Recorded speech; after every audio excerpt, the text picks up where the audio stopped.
बड़ी बात है यही दीप की सीमित दायरे में कारोबार होते हुए दिख रहा है। बाजार में थोड़ा ऊपरी स्तरों से हल्के होते हुए भी नजर आ रहे हैं।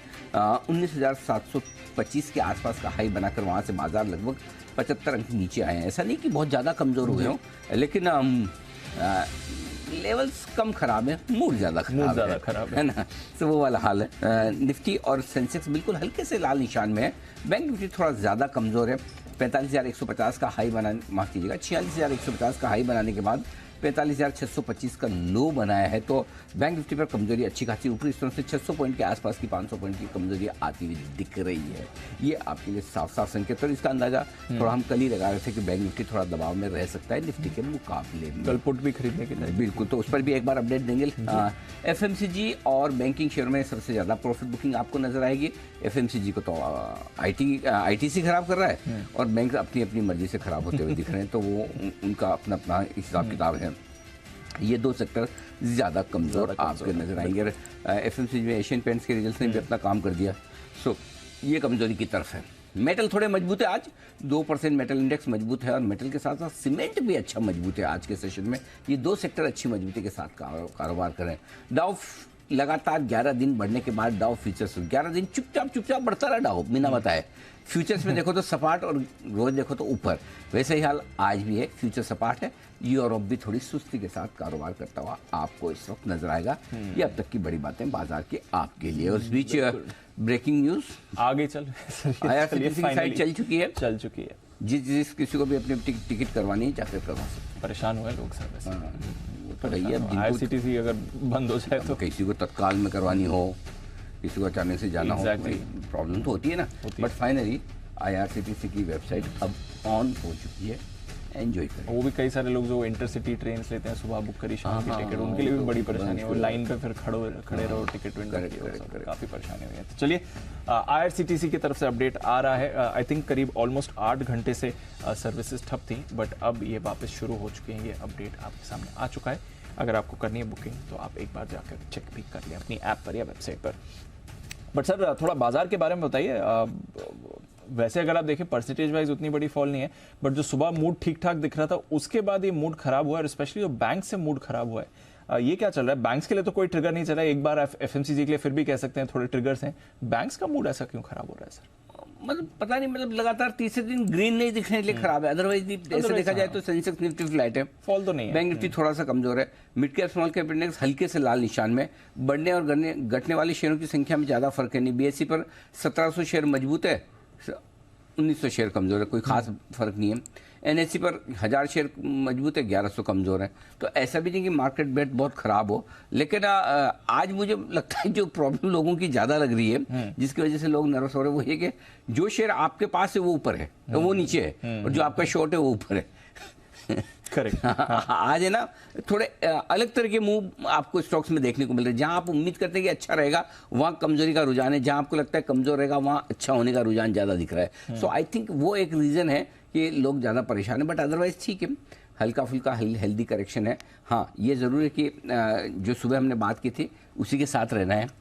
ऊपर बढ़ेगा, आपको लगेगा बहुत बढ़िया ब्रेकआउट देने की तैयारी में, वहीं पर आपको बेचना है। सुबह भी हमने यही कहा था कि ऊपर में आप प्रॉफिट बुकिंग करिए, नीचे में आप सपोर्ट रेंज के आसपास आने की कोशिश कर रहा है, वहाँ पर वापस आपको खरीदारी करनी है। ये कल के लोज है जहाँ आप पहुँचे हैं 19,565 अगर आज मिलेगा, 19,600 से मूड बनाना है, 19,565 की रेंज में खरीदना है। और ऊपर में अगर वापस रिकवरी होकर आप आ जाते हैं 19,750 19,800 की रेंज में, तो वहाँ पर प्रॉफिट बुकिंग भी करनी है। बैंक निफ्टी का जहाँ तक सवाल है, हाँ अब मजा आया ना, अब सपोर्ट जोन में बैंक निफ्टी हो रहा है। 45,550 45,700 ये सपोर्ट जोन है। और कल के हमारे दीप सारे टारगेट हासिल हुए। और सुबह भी गैप से खुल रहा था, तो मैंने यही कहा था कि आप आराम से रुकिए, हड़बड़ी मत करिए। जब तक 46,200 के ऊपर ना टिके तब तक डरने घबराने की जरूरत नहीं है। किसी को डर लगे तो आप अपनी कॉस्ट के आसपास पोजीशन काटिए। अदरवाइज अगर आपने अपनी पोजीशन होल्ड की है तो आप अच्छे खासे प्रॉफिट में भी हैं। और कल के दीप मेरे टारगेट्स में से 45,850 45,700 और 45,650 तीन टारगेट हासिल हो चुके हैं। फाइनल टारगेट 45,550 का है। उसके लिए आप चाहें तो अभी होल्ड करें, कवर कर ले, मैं ट्रेल कर सकते हैं। अगर एक से ज्यादा तो आपको डेफिनेटली 50% तो होल्ड कर ही लेना चाहिए, क्योंकि आपकी रेंज में आ गया। तो कल बैंक निफ्टी पर ये कॉन्ट्रा और बोल्ड कॉल था। बड़े समय बाद आपने देखा होगा कि मैंने बैंक निफ्टी पर शॉर्ट कॉल दिया है। और आज इस शॉर्ट कॉल सही होना गलत होना बड़ी बात नहीं, सही भी होता है गलत भी होता है, लेकिन जिस तरह के ग्लोबल सपोर्ट के बावजूद कॉल ठीक हुआ, ये दिखा रहा है कि थोड़ी सी डायरेक्शन को लेकर बैंक निफ्टी पर प्रेशर साफ दिखा है। सो ओवरऑल अब आपके लिए मैं ये कहूँगा, अब आपके लिए शॉर्ट काटने की रेंज में आप आ रहे हो और फ्रेश शॉर्ट करने की रेंज नहीं है। थोड़ा नीचे आएगा 550-650 की रेंज में आपको बैंक निफ्टी खरीदना है, और निफ्टी अगर 600 के नीचे आए वहाँ से आपको खरीदने का मन बनाना है। 500-565 बढ़िया जगह जहाँ आपको खरीदना है। तो ऐसे कोई दिक्कत वाली बात ज़्यादा दिखती नहीं है। दिक्कत वाली बात ज़्यादा नहीं है। चलिए सर, अच्छा थोड़ा कवर करने का वक्त आ रहा है, थोड़ा मुनाफा वसूली आ रही है, थोड़ा सपोर्ट पर आपको बाजार आते हुए दिख रहे हैं। आइए थोड़ी देर में एनालिसिस से डेटा और स्ट्रैटेजी भी समझेंगे। हमारे मेहमान भी जुड़ने के लिए तैयार हैं। उससे पहले आज की खबरें और साथ ही नतीजे और ट्रिगर्स जान लेते हैं। कुशल, अरमान दोनों हैं तैयार। कुशल, गुड आफ्टरनून, बताएं ट्रिगर्स। गुड आफ्टरनून दीप। ट्रिगर्स में सबसे पहले तो नंबर्स अभी भी 3 निफ्टी से कंपनियां के नंबर्स डिक्लेयर होने बाकी हैं, जिसमें L&T, SBI लाइफ और साथ ही Tata motors post market numbers declare करती हुई दिखेगी। SBI लाइफ मार्केट आज के दौरान ही एक्सपेक्टेड है। F&O स्पेस से delta corp, Jubilant food, L&T भी तो आज ही है। हाँ L&T भी आज ही है, बट पोस्ट मार्केट है। Post market, okay. So L&T, SBI life और टाटा मोटर्स। पोस्ट मार्केट है। SBI life very well, okay, ठीक है। साथ ही F&O स्पेस से डेल्टा कॉर्प, जुबिलेंट फूडवर्क्स और साथ ही डिक्सन टेक, ये भी अपने नंबर्स डिक्लेयर करते हुए दिखेंगे। L&T की बोर्ड बैठक में नतीजों के साथ साथ बायबैक और स्पेशल डिविडेंड को लेकर भी विचार किया जाएगा। अमृतांजन हेल्थ केयर बायबैक इसका बंद होता हुआ दिखेगा। साथ ही कैबिनेट की आज शाम 6:30 बजे बैठक होने वाली है। ग्लोबल इवेंट के लिहाज से 2 दिनों की ऑफकोर्स FOMC की जो मीटिंग है वो शुरू होती हुई दिखेगी, और जुलाई महीने का कंज्यूमर कॉन्फिडेंस आंकड़ा US का वो भी इंपॉर्टेंट होगा। कल के दिन में यहाँ पर निफ्टी से 7 कंपनियां हैं, Axis Bank, Bajaj Finance, Cipla, doctor Reddy's, Tata Consumer Products, Tech Mahindra और BPCL ये अपने नंबर्स घोषित करेंगे। F&O स्पेस से 6 कंपनियां, REC, Shri cement, Syngene, OFSS, Colgate और साथ ही PNB, इसके भी नंबर्स आते हुए दिखेंगे। REC की तो नतीजों के साथ साथ प्राइवेट प्लेसमेंट से फंड जुटाने पर भी ये बोर्ड बैठक होने वाली है। TTK हेल्थ केयर, इसका डेलिस्टिंग ऑफर बंद हो जाएगा, 20 तारीख को ये खुला था। यथार्थ हॉस्पिटल, यहाँ पर इसके IPO खुलते हुए दिखेंगे आज, जिनके मैनेजमेंट से हमने बात की। कमेंस इंडिया, फाइनल डिविडेंड जो इन्होंने दिया था वो एक्स डिविडेंड ट्रेड करता हुआ दिखेगा। एंड ऑफ कोर्स शाम को जो है फेड की पॉलिसी भी आने वाली है। जहां तक 27 जुलाई गुरुवार का सवाल है, नंबर्स के लिहाज से निफ्टी से बजाज फिनसर्व और नेस्ले, इस पर नजर रखिए। साथ ही F&O स्पेस से Bharat electronics, Coromandel international, Indus tower, intellect design, Birla soft, doctor लालपात, Indian energy exchange, Indian hotels, Laurus labs, Shriram finance और ACC, कुल मिलाकर 11 कंपनियां F&O स्पेस से अपने नंबर्स घोषित करेंगी। इनफैक्ट इंटेलेक्ट डिजाइन के तो F&O में आखिरी दिन भी होने वाला है, तो नंबर्स जिस दिन आएंगे उस दिन F&O में इसका आखिरी दिन भी होगा। पिरामल फार्मा, बोर्ड बैठक में राइट्स इशू के टर्म्स एंड कंडीशंस पर विचार किया जाएगा। नेटवेब टेक्नोलॉजीज की लिस्टिंग होगी।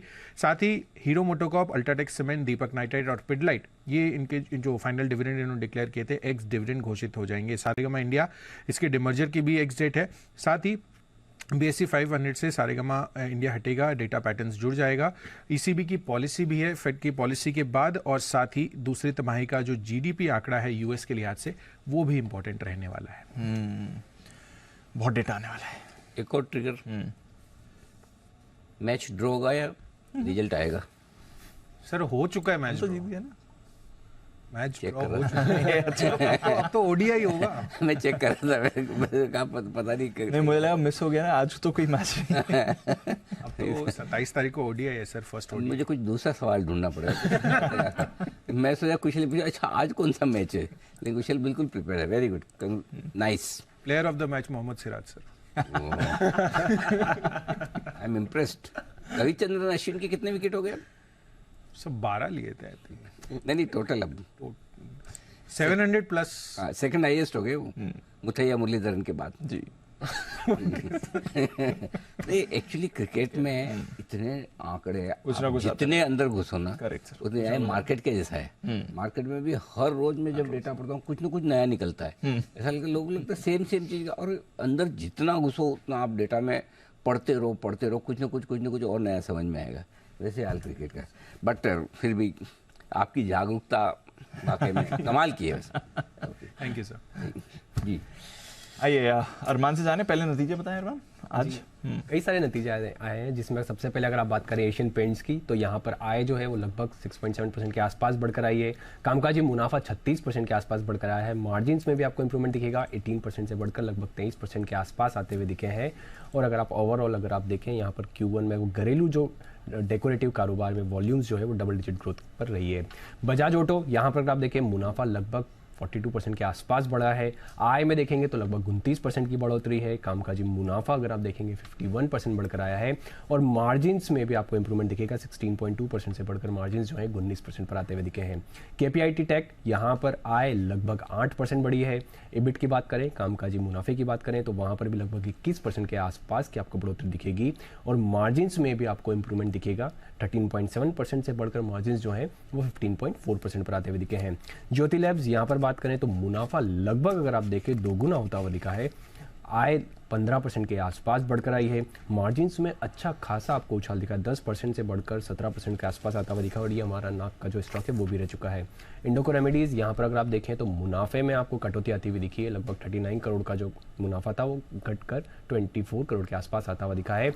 आय यहाँ पर थोड़ी सी बड़ी है, अगर आप देखें लगभग 395 करोड़ का जो आय थी बढ़कर अगर आप देखें 417 करोड़ पर आती हुई दिखी है। मार्जिन्स में भी कटौती है, 17.3% से कम होकर 14.3% पर आते हुए दिखी है। और अंत में राणे इंजन वेल्थ की बात करें तो आय यहाँ पर 20% बढ़ी है पर मार्जिन्स में भी आपको अच्छी खासी बढ़ोतरी दिख रही है, 2.8% से बढ़कर 7.7% पर आते हुए दिखे। ओके, तो ढेर सारी खबरें और ढेर सारा एक्शन होता हुआ दिख रहा है। ज्योति लैब कुशल बड़ा कमाल किया है, नाक 20% बढ़ा है, 20% सर्किट लग गया सर। वाह, नाक स्टॉक था, गजब चला है, बहुत ही बढ़िया। मैं जब कर रहे थे कुशल, मैंने सोचा इतने बढ़िया रिजल्ट आ सकते हैं क्या, ये क्या कमाल का रिजल्ट आया, क्या कमाल का, वेरी नाइस, बहुत ही बढ़िया, जबरदस्त परफॉर्मेंस आई है ज्योति लैब की नंबर्स के बाद और नतीजे आएंगे कमाई कराएंगे आपको पहले से ही बता दिया गया था। लेकिन इसके अलावा भी बहुत कुछ अरमान के पास है, अरमान सारे अरमान बाहर निकालिए। सर खबरों में सबसे पहले स्पाइस जेट, जहां पर इस सूत्रों के हवाले से खबर आती हुई दिखी कि कंपनी को डीजीसीए से जो है राहत मिलती हुई दिखी है। डीजीसीए ने निगरानी लिस्ट से इन्हें बाहर किया है। ऑरबिंदो फार्मा, यहाँ पर इनकी सब्सिडरी की जो दवा है उनको यूएसएफडीए से मंजूरी मिलती हुई दिखी है और इस दवा का इस्तेमाल जो है वो कैंसर के इलाज में किया जाता है। एलएनटी 1000 से 2500 करोड़ की रेंज में इनको एक ऑर्डर मिला है जिसमें पावर ट्रांसमिशन डिस्ट्रीब्यूशन कारोबार के लिए इनको ऑर्डर मिलता हुआ दिखा है। इरकॉन इंटरनेशनल, यहाँ पर भी ऑर्डर मिला है इनको, कंपनी को लगभग 80 करोड़ का जो है ऑर्डर मिलता हुआ दिखा है और ये साउथ ईस्टर्न रेलवे से इनको ये ऑर्डर मिलता हुआ दिखा है। सोनाटा सॉफ्टवेयर, यहाँ पर कंपनी ने harmony.ai जो है लॉन्च किया है, जनरेटिव आर्टिफिशियल इंटेलिजेंस सर्विस जो है वो लॉन्च करते हुए दिखे हैं और टीवीएस सप्लाई चेन के आईपीओ को अगर आप देखें सेबी से मंजूरी मिलती हुई दिखी है। और ब्लॉक डील्स की बात करें तो एसजीवीएन 25 लाख शेयर्स, अशोक लेलैंड 21 लाख और आईटीसी लगभग 33 लाख शेयरों के कई सौदे किए। ओके, ये है आपके लिए सारी की सारी आज की खबरें और नतीजे। खास मैनेजमेंट से भी करनी है चर्चा, आइए उससे पहले करते हैं स्वागत हमारे सभी मेहमानों का। राकेश जी, कुणाल जी, सुमित जी, हिमांशु गुप्ता साहब और वागले जी भी हमारे साथ इस समय शो पर जुड़ रहे हैं। थोड़ा सुस्त बाजार आपको दिख रहा है। एशियन पेंट्स के नंबर्स थोड़ी देर पहले आए थे, उसके बाद स्टॉक करीब 4% नीचे। नंबर्स पर क्या बाजार को दिख रहा है इस पर भी हम करेंगे बातचीत, पर एक बार चार्ट चेक तो बनता ही है कुणाल जी के साथ। कुणाल जी, गुड आफ्टरनून। 3400 के लेवल्स पर एशियन पेंट्स बेहद कमजोर दिख रहा है इस समय सर, जरा बताएं चार्ट पर अपना व्यू। देखिए दीपांशु, बिल्कुल एक सेल ऑफ हमने आते हुए देखा और मुझे लगता है कि और थोड़ा नीचे स्टॉक आ सकता है क्योंकि जो मेजर सपोर्ट है वो 3250-3300 के आसपास है। तो मुझे लगता है कि यहाँ से 100 रुपए की गिरावट और संभव है। तो इन स्तरों पर भी कोई बॉटम फिशिंग की मेरी राय नहीं है। नीचे के लेवल्स पर जरूर 3300 के करीब अगर स्टॉक फिसल जाता है आजकल में तो वहाँ नीचे के लेवल्स पर जरूर अक्यूमुलेट करें। फिलहाल वेट एंड वॉच करने की राय, फिलहाल वेट एंड वॉच करने की राय रहेगी। एशियन पेंट्स पर आपको आज कमजोरी दिख रही है। कोटक बैंक की तरफ से भी बाजार पर प्रेशर बन रहा है, 1.5% नीचे कोटक इस समय ट्रेड करते दिखेगा। हिमांशु जी, गुड आफ्टरनून, जरा एक बार कोटक बैंक पर भी राय दें सर। गुड आफ्टरनून दीप। ब्रॉडली दीप मैं कहूंगा कि एक अंडर परफॉर्मर रहा है कोटक बैंक पिछले काफी समय से। एक अच्छा रनअप देखने के मिला, एक अटेम्प्ट किया लोअर लेवल से चलने के लिए, लेकिन फर्दर फ्रेश ब्रेकआउट 1960-1980 का जो रेजिस्टेंस जोन था उसके ऊपर नहीं होता हुआ नजर आया और इवेंचुअली स्टॉक में वापस सेलिंग होते हुए नजर आ रही है। मुझे लगता है कि यहाँ पर इंपॉर्टेंट सपोर्ट जोन है लगभग 1840-1850 के जोन में। तो फिलहाल उस लेवल तक 1840-1850 तक स्टॉक में गिरावट आते हुए नजर आ सकती है। तो 1 से 2 दिन का अगर नजरिया है तो फिलहाल सेल ऑन राइज व्यू है। 1890-1900 सेलिंग जोन है, 1840-1850 तक सपोर्ट टेस्ट करता हुआ नजर आ सकता है। ओके, तो ये है आपके लिए कोटक बैंक। पर उसके सामने टाटा स्टील और जेएसडब्ल्यू स्टील दोनों ही लीडरशिप दिखा रहे हैं। टॉप गेनर निफ्टी का इस समय टाटा स्टील है। नतीजों के बाद का रिएक्शन आ रहा है। ग्लोबली मेटल्स में एक रैली भी आपको बनी हुई है। हालांकि टाटा स्टील के नतीजे ऑलमोस्ट अनुमान मुताबिक ही रहे थे, बट ग्लोबली मेटल्स में एक बढ़िया रैली आज बनी हुई है। वागले साहब, good afternoon sir. Tata steel जरा देखें, ऑलमोस्ट 120 के लेवल से आते हुए दिख रहे हैं, 3.5% ऊपर। Good afternoon Deepanshu, good afternoon Anil ji. Deepanshu, मुझे लगता है टाटा स्टील 124-125 तक 1 से 2 दिनों में जाना चाहिए। पैटर्न बहुत ही बढ़िया है और ये स्पेस में मुझे 2 स्टॉक्स अच्छे लगते हैं, एक टाटा स्टील, दूसरा जिंदाल स्टील। जेएसडब्ल्यू में इतना कोई मोमेंटम नहीं है। पहला नंबर टाटा स्टील का होगा, अगर आप 2 से 3 दिन या पोजिशनल व्यू लेते हैं तो पहला टारगेट 125, वहां पे भी अगर वो निकाल देगा 125 तो 130 तक भी जा सकता है ये अगले हफ्ते में। और आशु जी ने कल ही इस पर स्प्रेड भी आपको दिया था, इस पर रखिए नज़र। 115 की कॉल खरीदवाई थी, 118 की कॉल बिकवाई थी। आई थिंक वहां पर भी आपको अच्छी गेंस आ रही होंगी। तो टाटा स्टील डिफरेंट परफॉर्मेंस है, but JSW steel, Hindalco, metals का आज अच्छा दिन बन रहा है, साथ ही सीमेंट्स का अच्छा दिन बन रहा है। अल्ट्राटेक मूव कर रहा है, इंडिया सीमेंट, एसीसी, अंबुजा, जेके लक्ष्मी, सारे काउंटर्स मूव कर रहे हैं।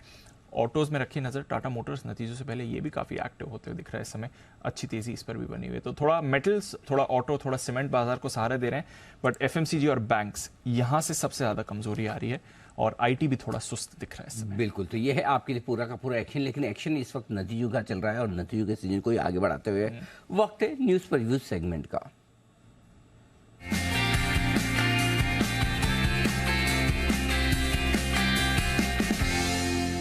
मुलाकात करवाते हैं आपकी हम देश की दिग्गज हाउसिंग फाइनेंस कंपनियों में से एक पीएनबी हाउसिंग फाइनेंस की। और पीएनबी हाउसिंग फाइनेंस की promoter PNB Punjab national bank है ही, आप जानते हैं। और 2016 से कंपनी एनएससी और बीएससी पर लिस्टेड है। कंपनी के एसेट बेस में रिटेल लोन्स और कॉर्पोरेट लोन्स शामिल है। आइए आपकी मुलाकात करवाते हैं कंपनी के एमडी और सीईओ गिरीश कौसगी साहब हमारे साथ कार्यक्रम में शामिल हो रहे हैं। Indian institute of commerce and trade से आपने बिजनेस एडमिनिस्ट्रेशन में एग्जीक्यूटिव मास्टर्स डिप्लोमा किया है। फिनेंशियल सर्विसेज सेक्टर का 21 सालों से ज़्यादा का लंबा गहरा अनुभव है। पहले आप कैनफिन होम्स के एमडी और सीईओ भी रह चुके हैं। Tata capital, ICICI bank, IDFC bank जैसे बड़े दिग्गज बैंक्स के साथ बड़ी पोजीशंस पे आपने काम किया हुआ है। और 2022 से कंपनी के बोर्ड पर भी आप शामिल हैं। नतीजा आपके सामने रख दूं, बहुत ही दमदार परफॉर्मेंस पीएनबी हाउसिंग फाइनेंस की आई है इस तिमाही में। 70% नेट इंटरेस्ट इनकम में बढ़त आई है। मुनाफा 45-48% बढ़कर आया है। एसेट क्वालिटी में सुधार है, चाहे वो ग्रोस लेवल पर देख लें चाहे नेट लेवल पर देख लें। नेट इंटरेस्ट मार्जिन्स भी बढ़कर आए हैं तिमाही दर तिमाही, यानी कि हर एक पैरामीटर पर नंबर्स बहुत ही ज़बरदस्त, बहुत ही शानदार परफॉर्मेंस आई है। गिरीश सर, सबसे पहले तो बहुत बहुत स्वागत है आपका। धन्यवाद सर समय देने के लिए और इस दमदार परफॉर्मेंस के लिए आपको बधाई। आपके कंपनी की कमान संभालने के बाद से रिजल्ट्स में बहुत ही ज़बरदस्त इम्प्रूवमेंट हमें देखने को मिल रहा है। सर ये बताएं, सबसे पहले शुरुआत नेट इंटरेस्ट मार्जिन से ही करना चाहता हूं, जो 4% के करीब पहुंचते हुए दिख रहे हैं। मार्जिन्स में इम्प्रूवमेंट की वजह बताएं सर, और दूसरा क्या ये मार्जिन्स मेंटेन हो पाएंगे? Good afternoon Anil ji. Actually for housing finance company के लिए 3.5 3.75 निम वो बहुत अच्छा होता है जी, क्योंकि we don't have too many source of no fee income, right. So I think PNB housing जैसे कंपनी के लिए प्रोफाइल को 3.5 to 3.75 निम अच्छा है। Will be able to maintain this going forward, so it can't improve beyond this. Short term में 1-2 quarter शायद ऊपर नीचे हो सकते हैं, but on a long term steady state around 3.5 to 3.6 वही होगा हमारा गाइडेंस। ये बहुत इंपॉर्टेंट बात आपने कही सर। एक्चुअली ये बात सही भी है और लोगों को समझना भी चाहिए, क्योंकि बैंक्स के पास फी इनकम कमाने के बहुत सारे रास्ते होते हैं, लेकिन हाउसिंग फाइनेंस कंपनी के पास तो पूरी की पूरी जो भी कमाई आनी है लोन देने से आनी है, और जो कॉस्ट ऑफ फंड अगर उनकी कम रहे तो उसी से नेट इंटरेस्ट मार्जिन्स इतने मजबूत रह सकते हैं। तो 3.5% प्लस का टारगेट मेंटेन रहेगा। अच्छा सर, अब बताएं रियल एस्टेट सेक्टर जो जिसके साथ आपका कारोबार जुड़ा है, क्योंकि आप हाउसिंग के लिए ज़्यादा कर्ज देते हैं, वहाँ डिमांड किस तरह से दिख रही है आपको? लोन की डिमांड कैसे दिख रही है? रियल एस्टेट सेक्टर का आउटलुक कैसे दिख रहा है? सर रियल एस्टेट बहुत अच्छा चल रहा है लास्ट 2.5 ईयर से। कोविड का बाद जो रिकवर हुआ वो अभी तक बहुत अच्छा है और अगले 3-4 साल तक वो अच्छा रहेगा। डिमांड जबरदस्त है। लास्ट 4-5 क्वार्टर्स में इंटरेस्ट रेट बढ़ गया और कंस्ट्रक्शन कॉस्ट भी बढ़ गया, फिर भी डिमांड इतना रोबस्ट है that last year the entire industry did well. Growth देखा है I think close to 13 to 14%, and अगले 2 साल भी 13 to 14% ग्रोथ होगा इंडस्ट्री का। हमारा गाइडेंस है अबाउट 17 to 18% ग्रोथ। नॉर्मली क्या होता है Q1 में थोड़ा म्यूटेड होते हैं बिकॉज ऑफ साइक्लिकल, सो इसकी वजह से प्रोबेबली Q1 HFC और NBFC का थोड़ा कम हो सकते हैं ग्रोथ, बट अदरवाइज ये सेल का I think demand is quite robust. Okay, demand काफ़ी रोबस्ट है। एसेट क्वालिटी भी इम्प्रूव हो क्या ये सर? जरा बताएं कि इसमें भी क्या अभी और सुधार की गुंजाइश है या फिर ये भी बेस्ट लेवल पर चल रही है? नो, आई थिंक बिल्कुल अगले 4-5 क्वार्टर में हमारा जो जीएनपीए होगा वो इंडस्ट्री का बेस्ट कंपनी से कंपेयर कर सकते हैं, ऐसा होगा. So another 4 to 5 quarters. Actually it is a journey. हमारा एनपीए बहुत ज्यादा था, रिटेल में 5.5% था एक साल पहले और ओवरऑल 8.12 था. So today it has come down to as low as 3.76. Another 4 to 5 quarters, I think, will be comparable with some of the best companies in the industry. Sir आपने अभी राइट्स इशू भी किया था, rights issue पूरा हो चुका है. जरा एक बार बताएं सर किस तरह के इन्वेस्टर्स हैं राइट्स इशू में और उस पैसे का इस्तेमाल आप कैसे करने वाले हैं? तो राइट्स इशू लास्ट क्वार्टर में इन द सेंस क्वार्टर 1 में कंप्लीट हुआ. So that was for growth capital. So उसका प्रोसीड्स हम लोग already majority of the proceeds we have already utilised for disbursement and shayad this month we'll be able to complete the entire proceeds. So rights issue was meant for growth and that will be utilized only for growth. बहुत जबरदस्त है, इसमें कोई doubt ही नहीं है. पूरे साल भर के लिए आप अपने इन्वेस्टर्स को कोई गाइडेंस, आउटलुक या डायरेक्शन देना चाहेंगे sir? I think 3-4 things. One is growth. हमारा book guidance 17 to 18% growth होगा, disbursement 22% होगा.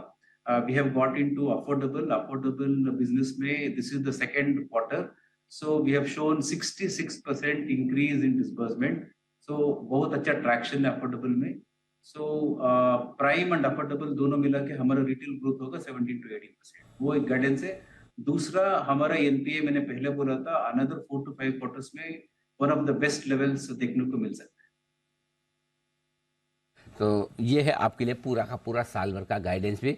गिरीश सर बहुत बहुत धन्यवाद आपका, आपने समय दिया, नतीजे पर विस्तार से बातचीत की और एक बार फिर से कंपनी की दमदार परफॉर्मेंस पर आपको बहुत बहुत बधाई sir. Thank you so much.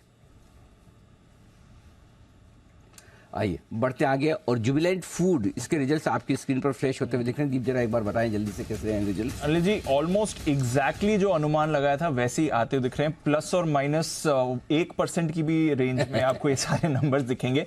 हमने अनुमान लगाया था 1310 करोड़ की, माफ कीजिए 1307 करोड़ की आय का, आय आई है 1310 करोड़ की. तो एग्जैक्टली जो अनुमान लगाया था वो है 5.5% आय आपकी बढ़कर आई है. एबिटा आया है आपका 276 करोड़ का, करीब 10% नीचे. अनुमान था 270 करोड़ का, तो एग्जैक्टली अनुमान मुताबिक है. मार्जिन्स 21% के एक्सपेक्टेड थे, 21.1% के मार्जिन्स आए हैं 24.6% से घटकर. ये again in line with estimates है. मुनाफे का आंकड़ा 75 करोड़ का आया है, अनुमान 73 करोड़ का था. तो एग्जैक्टली अनुमान मुताबिक है. नंबर्स सुस्त है, एक्सपेक्टेड था सुस्त नंबर्स, एग्जैक्टली सुस्त नंबर्स आए हैं.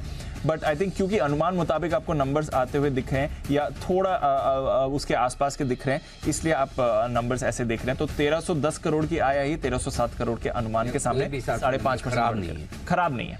अरे चारों पैरामीटर पर रेवेन्यू, इबिटा, मार्जिन और प्रॉफिट हल्का हल्का से एक नोची से ऊपर, लेकिन आया उम्मीद से थोड़ा सा एक पॉइंट ऊपर आसपास है. सर बिल्कुल वो मतलब अलग अलग शेड के होते हैं ना कलर, एक शेड बेटर वाला 0.1% मार्जिन बेटर. हाँ, वैसे हो गया. तो वो सर सारी चीजें जैसे 19,991 हाई बनाया 20,000 नहीं हुआ ना. हाँ, वैसा ही रह गया, लेकिन वैसे ही उतना अच्छा आए तो रिजल्ट ठीक है और कोई दिक्कत नहीं. अच्छी बात है अनिल जी की जो मुनाफे का आंकड़ा है वो अनुमान मुताबिक आया है, डिस्पाइट द फैक्ट कि अदर इनकम 15 करोड़ कम आई है. 106 करोड़ से अदर इनकम गिरकर 91 करोड़ आई है. ऑपरेशनल परफॉर्मेंस थोड़ी बेहतर हुई है. और अब आपको देखना एक ही चीज है कि same store sales growth, SSG. SSG का मतलब जी कोई वो सम्मान वाला जी नहीं है कि भाई किसी के आगे जी लगा के सम्मान देते, वैसे same store sales growth SSSG. हाँ, वैसे 2% की गिरावट का अनुमान है. 2% की गिरावट का अनुमान है. अनुमान है, देखते हैं. वो नंबर है जिस पर अब आगे स्टॉक रिएक्शन देगा और वो नंबर ऐसे लिखा हुआ नहीं आता, उसको ढूंढना पड़ता है रिजल्ट्स में. टीम ढूंढेगी, देखेगी, बताएगी आपको कि सेम स्टोर सेल्स ग्रोथ क्या आई है. आई एम श्योर नुपुर काम पे लगी होंगी, बिल्कुल देख रही होंगी, चेक कर रही होंगी. थोड़ी देर में हम आपको बताएंगे. तब तक आइए एक्सपर्ट्स के दर्शन किए जाए. बहुत देर होगी, ओहो 25 मिनट हो गए, दर्शन नहीं कर पाए. कौन कौन आए जरा दिखाइए एक बार, चेहरे नजर तो डाल लें दीप. बिल्कुल. ओके, कुणाल जी तैयार हैं, बंसल जी तैयार हैं, सुमित जी भी आ चुके हैं, वागले साहब भी और हिमांशु जी. आप सबका बहुत बहुत स्वागत. किसी को कोई फरमाइश? सुमित जी के लिए भी बोल, सुमित का सुपरहिट.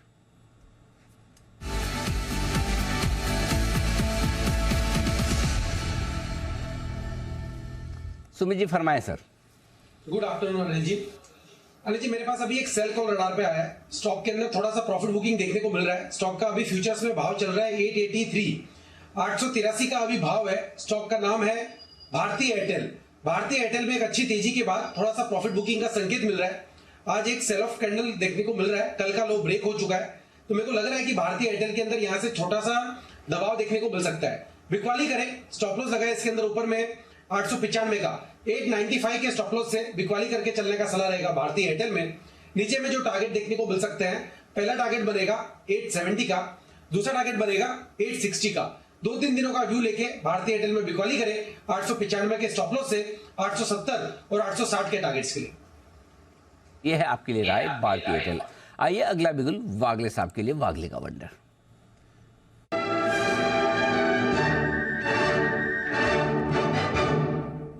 बताएं सर।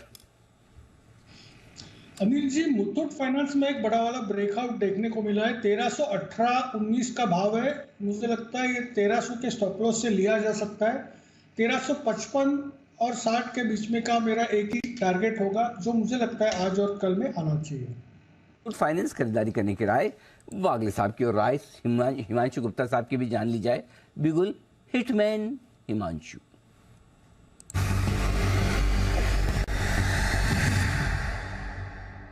बताएं Himanshu ji. Good afternoon to you Anil ji. Anil ji, clearly metals में एक अच्छी तेजी बनते हुए नजर आ रही है, और अगर बिल्कुल मोमेंटम की बात करूं तो जिंदल स्टील लीड कर रहा है, जिसमें मोमेंटम बनता हुआ नजर आ रहा है। लेकिन जो स्टॉक मुझे लगता है कि 2 से 3 दिन के लिए अगर पर्सपेक्टिव से स्टॉक एक बड़ी मूव के लिए तैयार है, वो है सेल यानी कि स्टील अथॉरिटी ऑफ इंडिया, जिसमें कप एंड हैंडल फॉर्मेशन का ब्रेकआउट होता हुआ नजर आ रहा है। और मुझे लगता है कि जैसे ही स्टॉक 9230, 9250 के ऊपर निकलेगा, यहाँ पर एक अच्छी मूव अपसाइड में आने वाले 1 से 2 दिनों में बनती हुई नजर आ सकती है। तो मैं स्पॉट लेवल्स के लेवल्स मेंशन कर रहा हूँ जी। 92 रुपए 30 पैसे के आसपास के करंट लेवल्स हैं। तो स्टेल में यहाँ पर इस लेवल के हिसाब से, स्पॉट लेवल के हिसाब से खरीदारी की जा सकती है। मुझे लगता है आने वाले 1 से 2 दिनों में 96 और उसके बाद 98 से लेकर 100 रुपए तक के टारगेट सेल में आते हुए नजर आ सकते हैं। 91 रुपए के क्लोजिंग बेसिस के स्टॉप लॉस के साथ सेल में खरीदारी करके चलने की सलाह। बिल्कुल, सेल पर रखिए नजर। एक्शन में आ रहे सारे मेटल स्टॉक्स ही बढ़िया चमक इस समय आपको दिखा रहे हैं। चार्ट कॉर्नर चलते हैं राकेश जी, कुणाल जी के पास।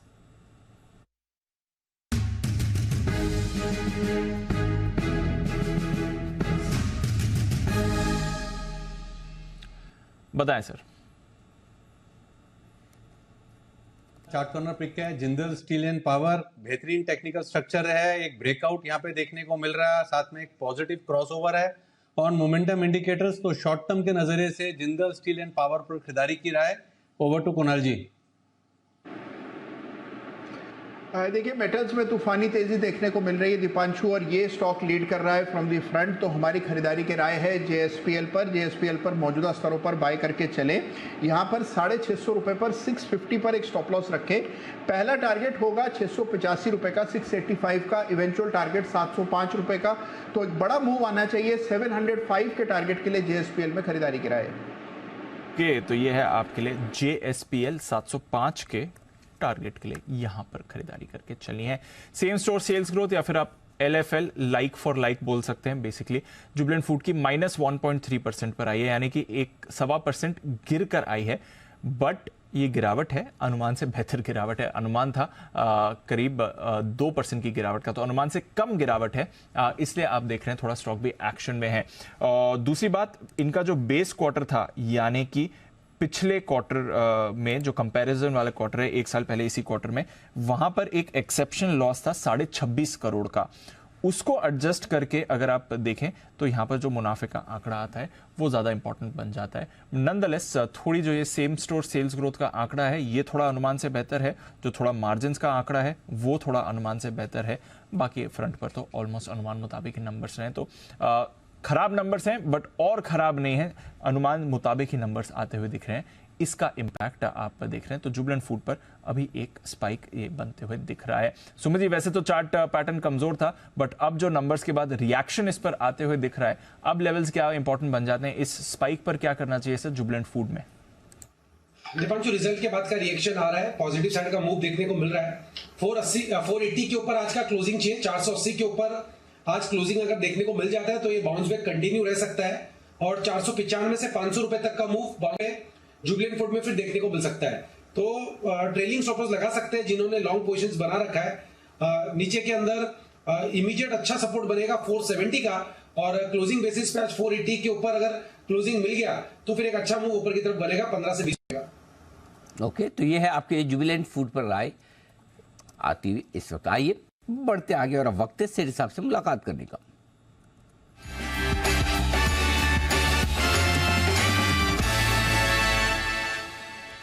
सेठी साहब स्वागत है आपका। पहले तो बताएं तबीयत ठीक है कि अभी भी खराब ही चल रही है? गुड आफ्टरनून अनिल जी, गुड आफ्टरनून दीपांशु। इम्प्रूवमेंट है बट पूरी तरह से ठीक नहीं है। आज भी घर पे ही हूँ, ऑफिस नहीं गया हूँ, बट आज 2 कॉल से अनिल जी नहीं, आज भी एक ही दो, फिर आप 2 रहने दो। एक्चुअली तबीयत भी आपकी खराब है और कल भी एक ही दिया था, बड़ा काम आ गया।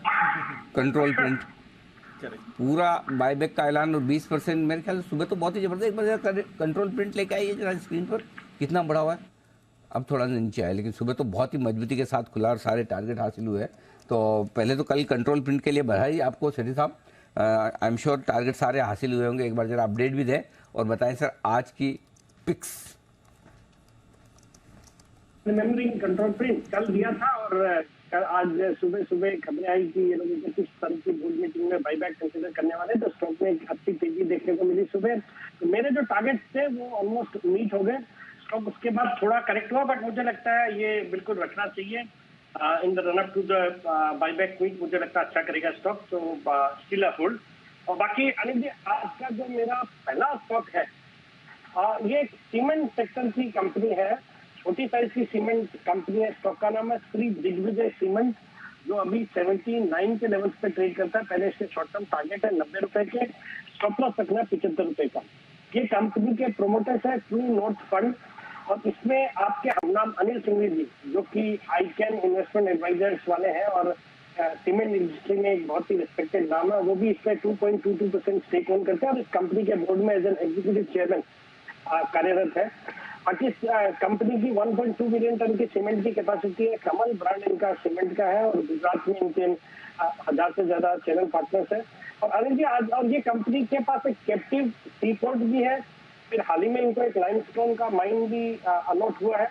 बाकी आज ये स्टॉक रडार में आने के पीछे कारण है जो हम खबरें सुन रहे हैं सांगी इंडस्ट्रीज में अंबुजा, एसीसी कंबाइन, फिर आपके जेके लक्ष्मी सीमेंट का इंटरेस्ट है और उस स्टॉक में हमने पिछले 1 महीने में 35% से ज्यादा तक की तेजी देखी। और एक बार अगर वो डील हो जाती है तो मुझे लगता है ये जितनी छोटी साइज की सीमेंट कंपनी है उनकी री-रेटिंग होगी और खास करके गुजरात बेस्ड सीमेंट स्टॉक तो बहुत ही अच्छा कर सकते हैं।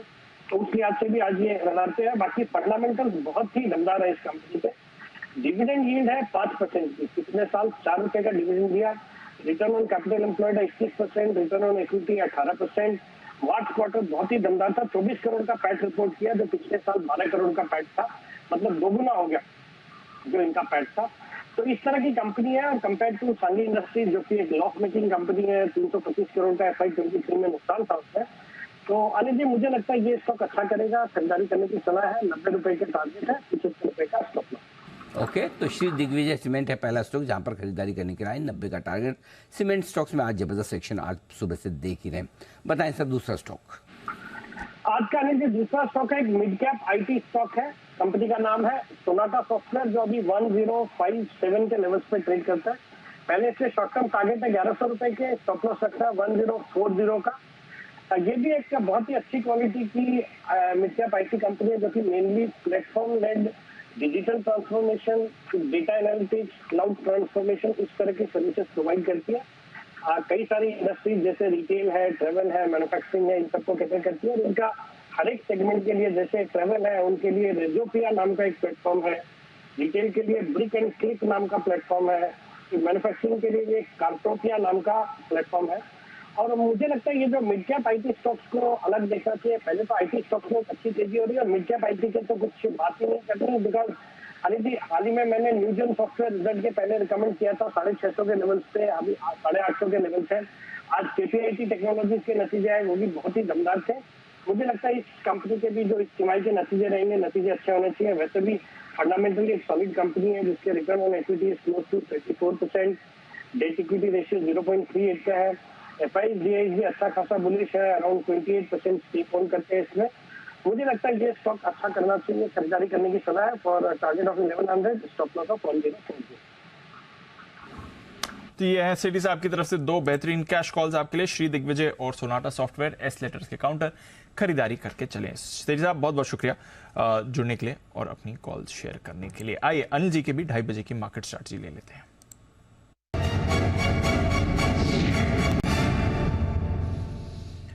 थोड़ा सा मार्केट में सुधार होते हुए देखा है सर। निफ्टी पॉजिटिव टेरिटरी में आ गया, 19,700 पर आने की कोशिश कर रहा है। बैंक निफ्टी भी नीचे से सुधरा है, 45,900 पर ट्रेड कर रहा है, तो हल्का सा सुधार हमने होते हुए देखा है। जहां तक इंटरनेशनल मार्केट्स का सवाल है, डाउ फ्यूचर्स एकदम फ्लैट है, नैस्डैक फ्यूचर्स थोड़े एक्टिव दिख रहे हैं सर। आज अल्फाबेट और मेटा दोनों दिग्गज कंपनीज के नंबर्स आने वाले हैं, तो उसमें बाजार में थोड़ा एक्शन बन सकता है अमेरिका में। S&P फ्यूचर्स भी आपको थोड़े पॉजिटिव इस समय दिख रहे हैं। एशिया, जापान फ्लैट बंद हुआ, बाकी एशिया बहुत मजबूत था। हांगकांग 4% ऊपर था, चाइना 2% ऊपर था। इनके खुद के वो स्टिमुलस वाले फैक्टर्स हैं, बट जबरदस्त तेजी थी। यूरोप भी ठीक दिख रहा है, कच्चा तेल दायरे में है, रुपया फ्लैट है मजबूत खुलने के बाद। बताएं सर क्या करना है इस समय? इंतजार आज के हाई को पार करने का। 29,730 19,730 क्या बोला मैंने? 29,000 29,000 10,000 ज्यादा हो जाएगा तो क्या ये वही मोमेंट था जो आप कहते हैं लक्ष्मी बैठती है? सरस्वती सॉरी, हो जाएगा तो हो सकता है 10,000 हो जाएगा। कब? जब हम दोनों शो करेंगे वो तो गारंटीड हमारे शो पे होगा दीप, हमारे शो पर होगा, हमारे शो पे 29,000 भी हमारे शो पे होगा निफ्टी। ओके, आइए तो 19,700 ये लेवल जहां पर इस वक्त आप ट्रेड कर रहे हैं पूरे दिन भर में, आज के लिए सबसे इंपॉर्टेंट लेवल यही है।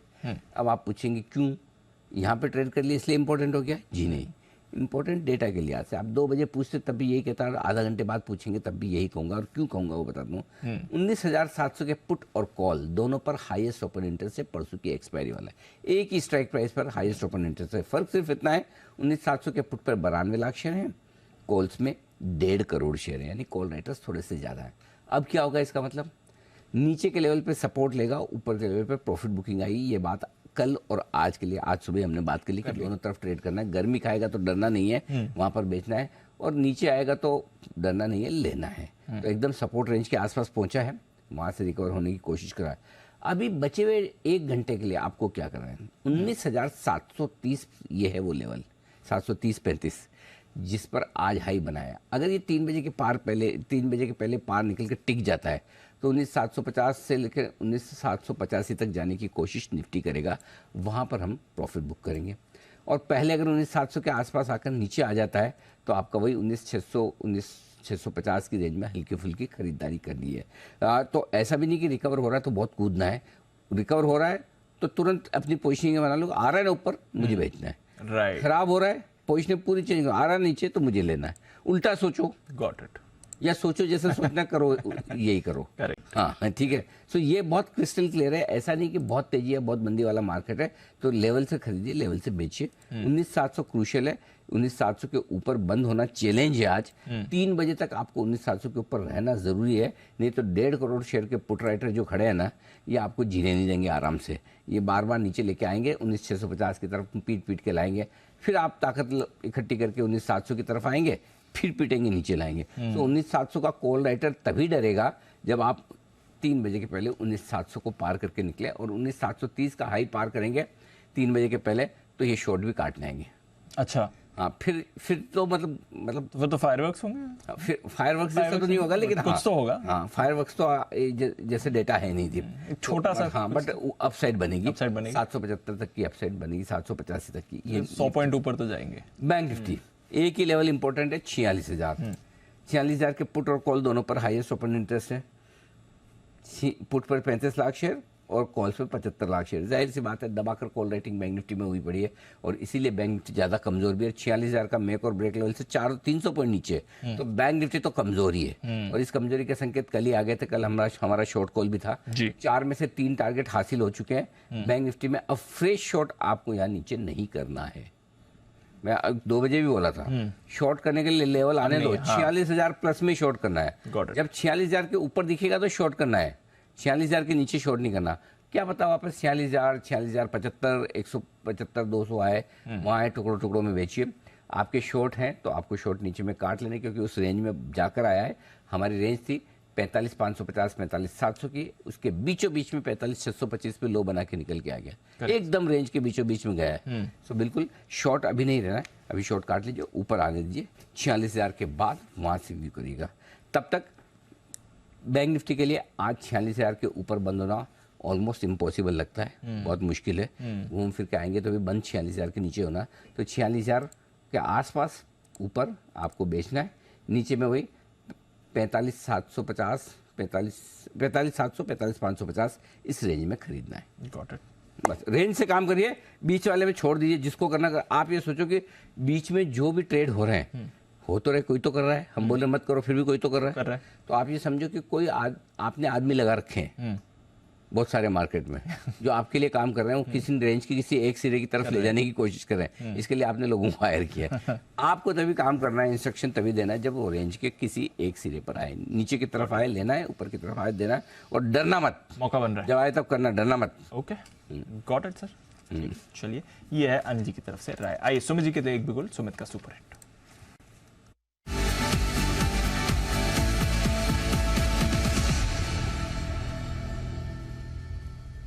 बताएं सर।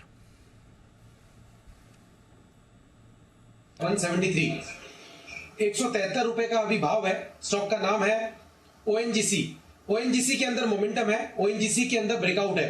पिछले कुछ दिनों से ओएनजीसी धीरे धीरे करके कंटिन्यूसली तेजी दिखा रहा है और अभी रिसेंट का स्विंग हाई ब्रेक करके ऊपर की तरफ सस्टेन कर रहा है। मई 2022 का हाई भी स्टॉक अभी ब्रेक कर रहा है। मल्टीपल रेजिस्टेंस 173 के आसपास ब्रेक करके सस्टेन कर रहा है। ओएनजीसी के अंदर यहां से ऊपर का मूव देखने को मिलना चाहिए। आज और आने वाले कुछ दिनों के लिए ओएनजीसी में खरीदारी करें, एग्जिस्टिंग लॉन्ग पोजीशंस होल्ड रखे चलें।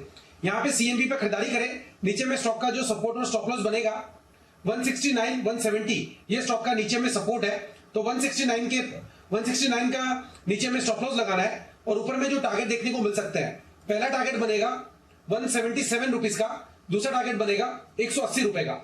तो एनजीसी में खरीदारी करें 169 के स्टॉप लॉस से 177 180, ये लेवल्स कुछ ही दिनों में ऊपर की तरफ देखने को मिलेंगे। खरीदारी करें ओएनजीसी। ओके, तो 177 180 के टारगेट्स के लिए ओएनजीसी इस पर करें खरीदारी। ये है सुमित जी की राय। कमोडिटी लिंक्ड नेम्स आज आपको एक्शन में दिख भी रहे हैं। एक स्टॉक है जिसके ऑफकोर्स रॉ मटेरियल प्राइस का तो काफ़ी बड़ा मूवमेंट ऑयल प्राइसेस से लिंक्ड है, बट नंबर्स अनुमान मुताबिक आए, अनुमान से थोड़ा बेहतर ही आए, बट स्टॉक में आपको नेगेटिव एक्शन क्यों दिख रहा है? निफ्टी का टॉप लीजर क्यों है एशियन पेंट्स? आइए थोड़ा समझते हैं नुपुर के साथ। नुपुर बताइए, नंबर्स तो अच्छे दिख रहे थे on the face of it, stock क्यों नीचे है? एक्चुअली नंबर्स अच्छे ही है, लेकिन कुछ हिट्स है और कुछ मिसेस है। तो हिट्स के साथ शुरुआत करते हैं। आपको नंबर्स ऑपरेशनली काफ़ी स्ट्रॉन्ग नजर आएंगे।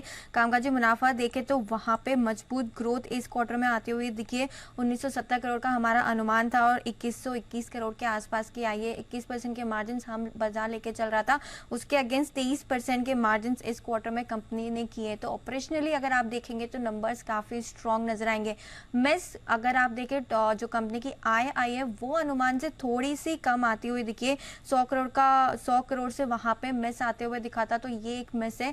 और आगे चल के जो क्रूड के अब दाम हम देख रहे हैं थोड़े बढ़ते हुए दिख रहे हैं, तो जो मार्जिन अभी 23% के कंपनी ने किए हैं वो सस्टेन होते हैं कि नहीं, उस पर भी एक सवाल है। इनफैक्ट एक 40 करोड़ का प्रोविजन है जो रिवर्सल किया है कंपनी ने। हालांकि इसका कोई मेजर इम्पैक्ट नहीं है क्योंकि 40 करोड़ का ही ये प्रोविजन है जो रिवर्सल किया गया है। इंटरनेशनल कारोबार की बात करें तो 1.5% की गिरावट है, तो ये एक थोड़ा सा मिस था। इसके अलावा जो होम डेकोर का बिजनेस है, किचन बिजनेस है, इसमें भी डबल डिजिट में गिरावट आती दिखिए। 12 से 28% की गिरावट आपको दोनों ही सेगमेंट में आती हुई नजर आई।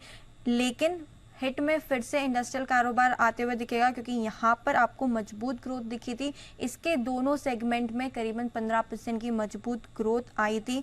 और जो डेकोरेटिव वॉल्यूम की हम बात करते हैं 8% का हमारा अनुमान था, 10% के आसपास आते हुए दिखे। तो हिट्स ज़्यादा है, मिस कम है। ऑपरेशनली नंबर्स अच्छे हैं, एडजस्टमेंट बहुत छोटा सा है। और जो कंसर्न सिर्फ क्रूड को लेकर है सामने और मैनेजमेंट की कमेंट्री उसको सेट ऑफ करते हुए दिखी क्योंकि उनका जो आउटलुक है फेस्टिव सीजन को लेकर वो भी काफ़ी स्ट्रॉन्ग आते हुए दिखा है। कल हम मैनेजमेंट से बात करेंगे तो और भी ज़्यादा यहाँ पे क्लैरिटी आते हुए मिलेगी।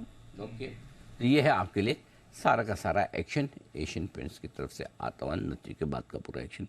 कल है मैंने कौन कितना बजे सो कौन कॉल तो आज है, आज है। लेकिन हम भी कल मैनेजमेंट से अपना इंटरव्यू भी है। ओके, इंटरव्यू के बाद भी समझ में आएगा। ठीक है, परफेक्ट। तो बताइएगा उसके बाद क्या कुछ और आगे निकल कर आता है। तब तक आइए, सुदीप जी हमारे साथ जुड़ चुके। दो और खास मेहमान सुदीप शाह साहब हैं SBI सिक्योरिटी से, और एनोक वेंचर के विजय चोपड़ा साहब हैं। दोनों का भी स्वागत है। सुदीप जी के लिए बिल्कुल BTS DT वाला।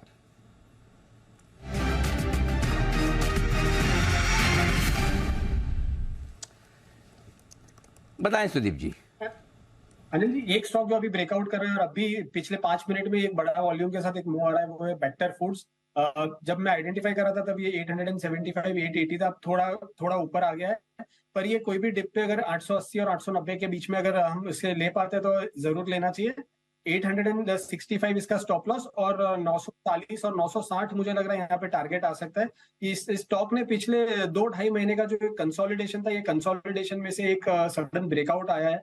तो मुझे लग रहा है यहाँ पे अच्छा मोमेंटम है और इससे बाय करना चाहिए। और 930 940 का टारगेट मुझे लग रहा है अगले 2 से 3 सत्र तक आ सकते हैं इसमें।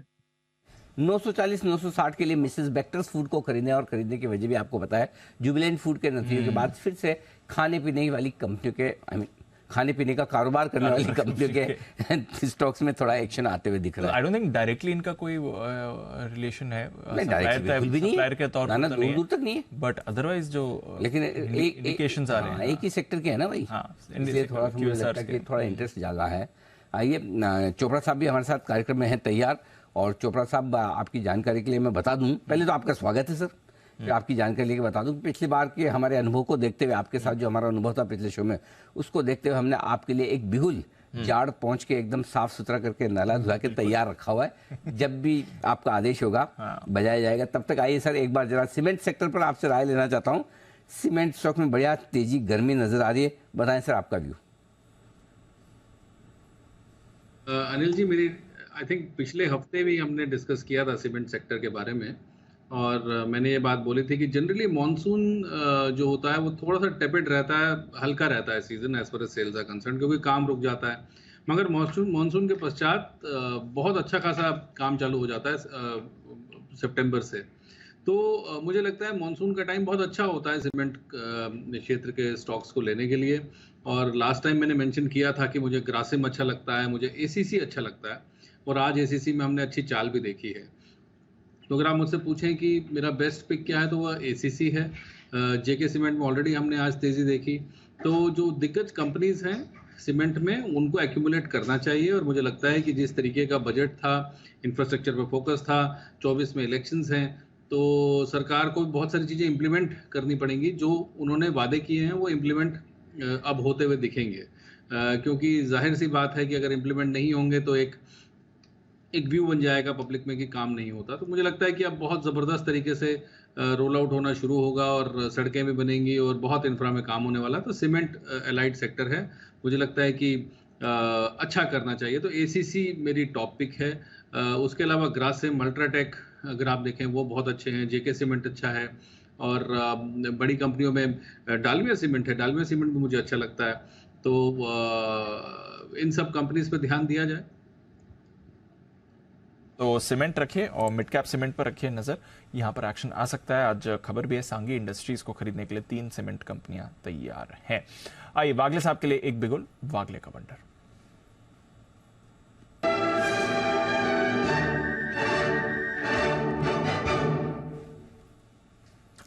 बताएं वागले साहब।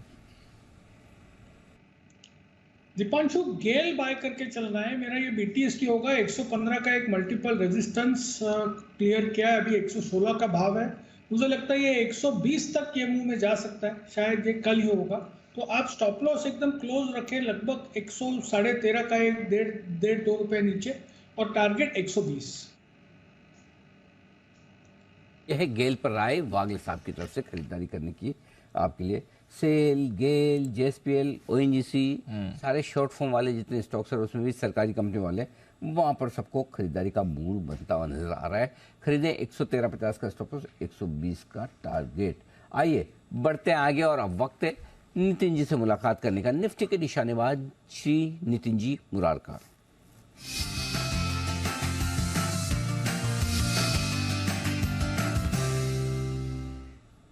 नितिन जी सुस्वागतम। बताएं सर, क्या स्ट्रेटेजी लेकर चलेंगे आज?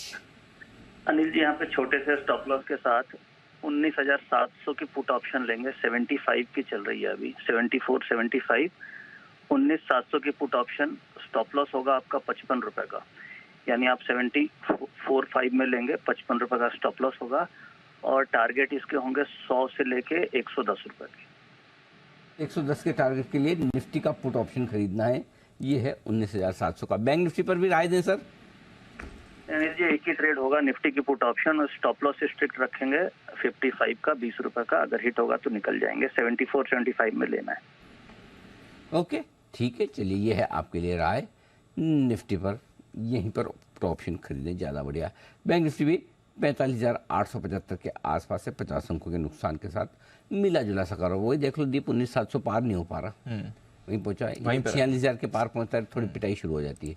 तो थोड़ी ऊपर में सेलिंग है, थोड़ी प्रॉफिट बुकिंग है, लेट्स सी क्या कुछ होता है आगे। लेकिन आइए बेयर ग्रुप की एक खबर के चलते हुए आज सारे के सारे केमिकल शेयर हैं बड़े फोकस में। आशीष हमारे साथ है तैयार पूरी डिटेल्स लेकर।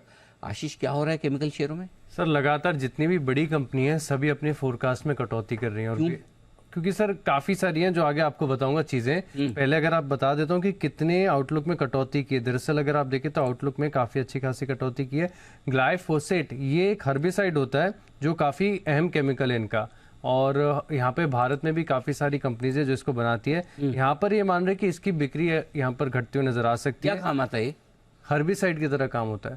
मतलब जैसे आपने प्लांटेशन लगाया तो उसके आसपास दूसरे जो फालतू उगाते हैं तो उसको हटाने के लिए हर्बिसाइड का कुकुर मुत्ते बोलते हैं, वही ना? हाँ सर, एक कीटाणुनाशक होता है। आशीष हिंदी पढ़ी होगी यार। आशीष आपने नहीं पढ़ी हिंदी? हिंदी पढ़ी है सर, लेकिन ये थोड़ा सा आउट ऑफ सिलेबस हो गया। जैसे आपने एक पौधा उगाया, उस पौधे को उगाने के लिए, बड़ा करने के लिए आप पानी भी देंगे, खाद भी देंगे, ठीक है?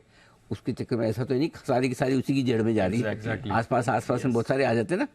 हाँ, वो ही है कुकुर मुत्ता। उसको कुकुर मुत्ता बोलते हैं। हाँ, तो ये जो कुकुर मुत्ते की तरह उगाते हैं ना बिना इनविटेशन के निकल आते हैं, वैसा वाला है। Exactly sir. तो ये मतलब हर्बिसाइड्स की वजह से होता है? हर्बिसाइड्स के लिए इस्तेमाल किया जाता है सर ये, ताकि आसपास वाले उसको कोई कंपटीशन ना मिले, पूरी ग्रोथ उसको मिले उसको। Wonderful, very nice. ओके, तो ये बनाती है बेयर बनाती है। हाँ, इसकी स्टोरी क्या है आगे बताओ। इसके चलते सर उन्होंने कहा है कि यहाँ पर गिरावट आपको देखने को मिल सकती है। बिक्री में CY23 में 5% की गिरावट आपको देखने को मिल सकती है, और 10% का जो है यहाँ पर एबिटा का जो आउटलुक है वो घटा दिया गया है। साथ में अगर आप देखें तो जो कैश फ्लो यहाँ से जनरेट करने वाले थे करीब 300 करोड़ यूरोस के आसपास का, अब उसको फोरकास्ट करके 0 कर दिया गया है। यहाँ पर बिल्कुल भी उम्मीदें नहीं है। और EPS के अनुमान में भी अगर आप देखें तो इन्होंने अपने एस्टिमेट्स में बदलाव किए, जो कि 7.2 7.4 यूरोस के आसपास आ रहा था, अब इसे घटाकर 6.2 6.4 कर दिया है। साथ में अगर आप देखें तो मैंने आपको बताया कि बिक्री में 5% की गिरावट देखने को मिल सकती है।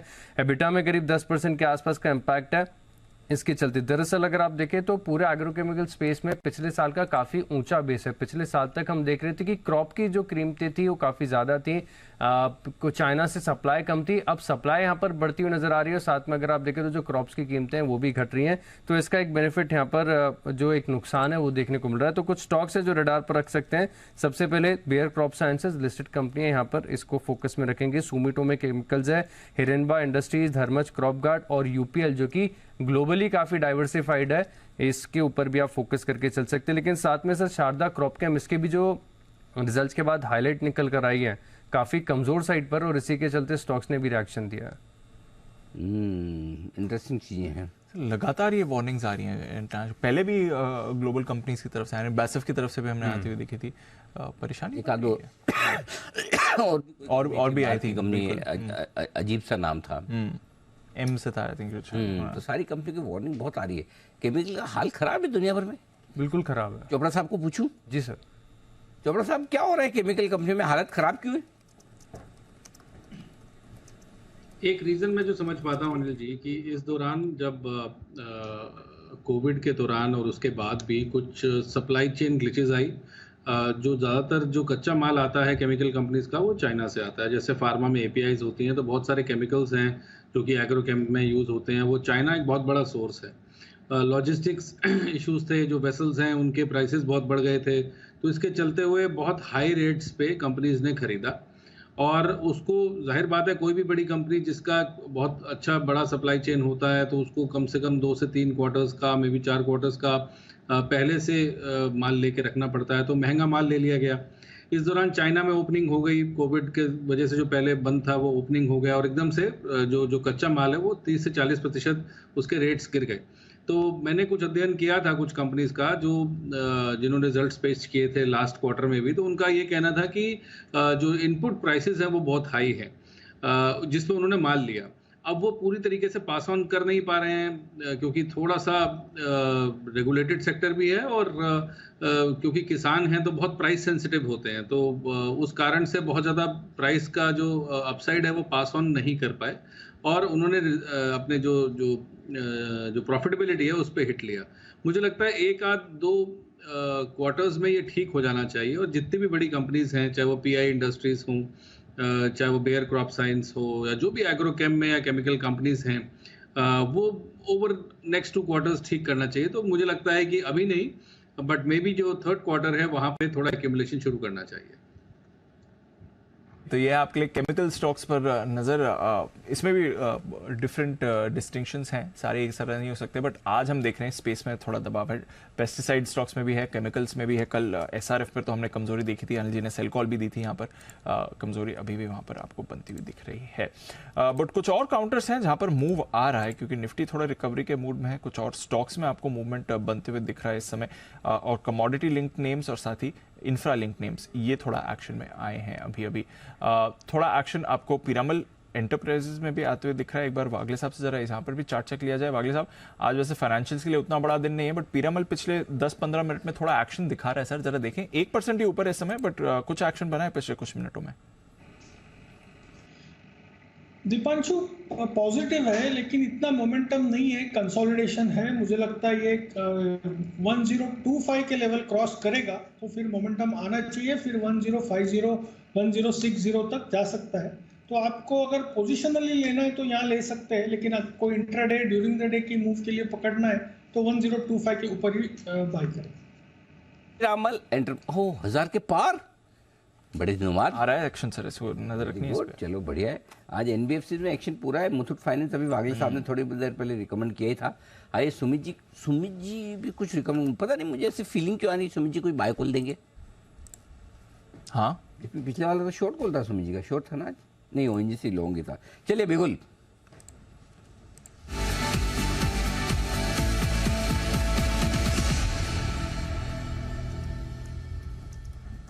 बताएं सर। अनिल जी आपकी फीलिंग एकदम सही है, बाय कॉल ही है मेरे पास। और अनिल जी जो स्टॉक अभी मेरे रडार पे आया है इसको मैं क्या हुआ? well, आपके लिए फीलिंग हमेशा अच्छी है सर। बताइए सर। धन्यवाद अनिल जी। तो अनिल जी बाय का स्टॉक अभी मेरे रडार पे आया है, तो जो स्टॉक अभी मैं दे रहा हूँ ये मैंने बहुत पहले भी रेकमेंड किया और लोअर लेवल से रेकमेंड करते हुए आ रहा हूँ। अभी स्टॉक का भाव चल रहा है 63 रुपए 75 पैसे, 63 रुपए 80 पैसे, 63.70 63.80 का अभी भाव चल रहा है। स्टॉक का नाम है housing urban development corporation limited, यानी कि हुडको, HUDCO। हुडको के अंदर यहां से ऊपर का मूव देखने को मिलना चाहिए। स्टॉक के अंदर क्लास ब्रेकआउट है, मई 2018 के हाई ये ब्रेक कर रहा है, मल्टीपल रेजिस्टेंस का ब्रेकआउट है, हायर हाई हायर लो का ब्रेकआउट है, डेली चार्ट वीकली चार्ट दोनों में अच्छा लग रहा है। और ये स्टॉक कंटिन्यूसली मैं लोअर लेवल से यानी कि 35 रुपए के लेवल के आसपास से रिकमेंड करते हुए आ रहा हूं। अभी मेरे को लग रहा है कि ये स्टॉक यहां से 68 का पहला टारगेट करेगा, 72 रुपए का दूसरा टारगेट दिखाएगा, और ये दोनों शॉर्ट टर्म के टारगेट है। पोजिशन टारगेट इसके अंदर और भी ऊपर के देखने को मिलेंगे।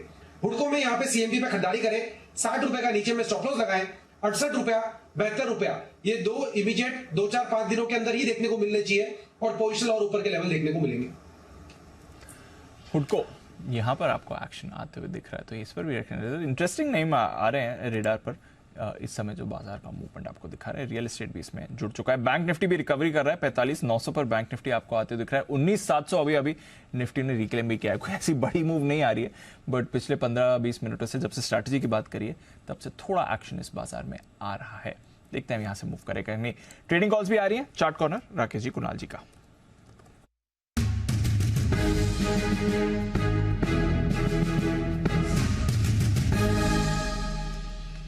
बताएं सर।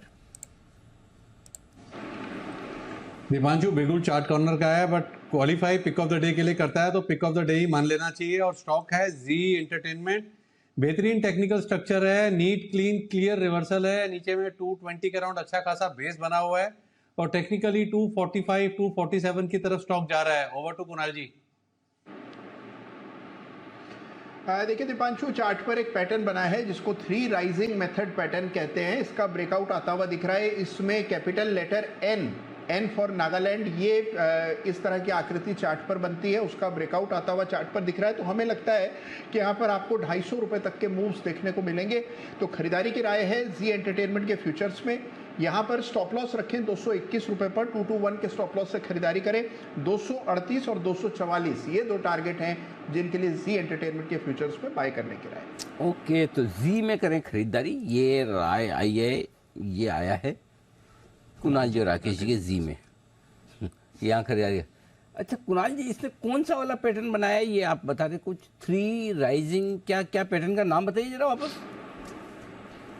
अनिल जी देखिए, ये कैंडल स्टिक का पैटर्न होता है जिसको 3 राइजिंग मेथड कहते हैं। 3 जी अनिल जी, 3 राइजिंग मेथड। एक बड़ा हरा कैंडल रहता है, कई सारी रेड कैंडल्स होती हैं कतार में अनिल जी, और वो भी तिरछी कतार होती है उनकी, और उसके बाद फिर एक ग्रीन कैंडल बनती है। तो देखने में एन जैसी आकृति चार्ट पर बन जाती है, तो इसको हम 3 राइजिंग मेथड कहते हैं। ओह, एन फॉर नागालैंड वाला एन। ओके, तो ये सब कहाँ गए बंसल जी का? अरे मुझे क्या दिखा रहा, बंसल जी को दिखाओ। हाँ, बंसल जी कहाँ गए? बंसल जी को नहीं पता था ये कुणाल जी ये वाला pattern, N pattern 3 rising method वाला? अरे जी बंसल जी तो सर्वविद है अनिल जी, सब कुछ जानते हैं बंसल जी अनिल जी। लेकिन अनिल जी, जो मजबूरियां मैं सुबह अपनी व्यक्त कर रहा था कि जान करके भी कह नहीं पाते, तो अनिल जी कई सारी चीजें उनके मन में है, बोल नहीं पाते। नहीं, सब कुछ तो बोल ही गए थे वो।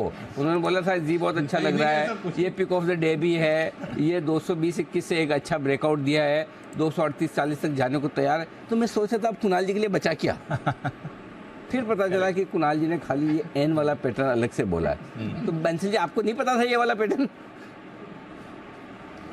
नहीं अनिल जी, मुझे मालूम है एक चीज। देखे अनिल जी, जैसे हम डॉक्टर पे जाते हैं, अभी वो जो एक केमिकल था हर्बल पेस्टिसाइड अनिल जी, हाँ, अब वो क्या है कि उसके केमिकल नाम लेते रहो अनिल जी, जानने वाला परेशान हो जाता है। जैसे हम डॉक्टर पे जाते हैं तो सीधा सीधा सरल भाषा में समझाया है, सरल क्या कहते हैं दवाई दे, ज्यादा कॉम्प्लेक्स चीजें करता है तो अनिल जी सामने वाला कंफ्यूज हो जाता है। और अभी अनिल जी आप मानेंगे नहीं, ऐसा नहीं है कि मैं बोल नहीं सकता। ये कुणाल जी कह रहे हैं, अभी आशु जी मुझसे चैट कर रहे थे अनिल जी, वो he is throwing a party. वो कह रहे हैं जो लोग ज़्यादा पढ़े लिखे ओवर एजुकेटेड है उनको नहीं बुलाऊंगा, जो लोग हर 15 मिनट में कॉल देते हैं उनको नहीं बुलाऊंगा। तो उनको मैं यही बोल रहा हूँ अनिल जी, चैट पे फिर तो बचेंगे मैं और आप, हिमांशु जी और कुणाल जी तो गायब हो जाएंगे अनिल जी। पता चला आशु जी खुद भी क्वालिफाई नहीं कर रहे, इतनी टर्म्स कंडीशन लगा देंगे तो। और आप अकेले गए बिल देके आ गए। एग्जैक्टली। ओके, तो कुणाल जी राकेश जी की तरफ से पिक ऑफ द डे मान लिया जाए जी एंटरटेनमेंट। ये है वो स्टॉक्स जहां पर एक्शन है जबरदस्त। आइए बिगुल वागले साहब के लिए वागले का wonder.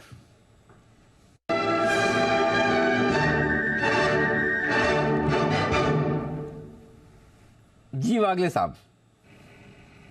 Anil ji, Adani ports bye करके चले, 747.50 70 का करंट भाव है। मुझे लगता है ये 750 के पार निकलने की तैयारी है और एक बड़ा वाला ब्रेकआउट आना चाहिए।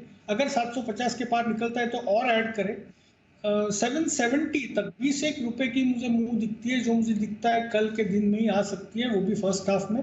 आपका स्टॉप लॉस 742 का होना चाहिए। 742 के स्टॉप लॉस से खरीदे 770 के टारगेट के लिए। और बंसल जी देखिए, ये सीखना चाहिए वागले साहब से आए, आपको भी हम सबको भी। जो हम सब वो पैटर्न में लगे थे, चलो पैटर्न तक तो फिर भी बहुत काम की बात हो रही थी कि नया पैटर्न कैसे बनता है, क्या बनता है। हम जब बात करें तो वागले साहब का अपने आप कॉल पे फोकस है, और बंसल जी का फोकस किधर सर?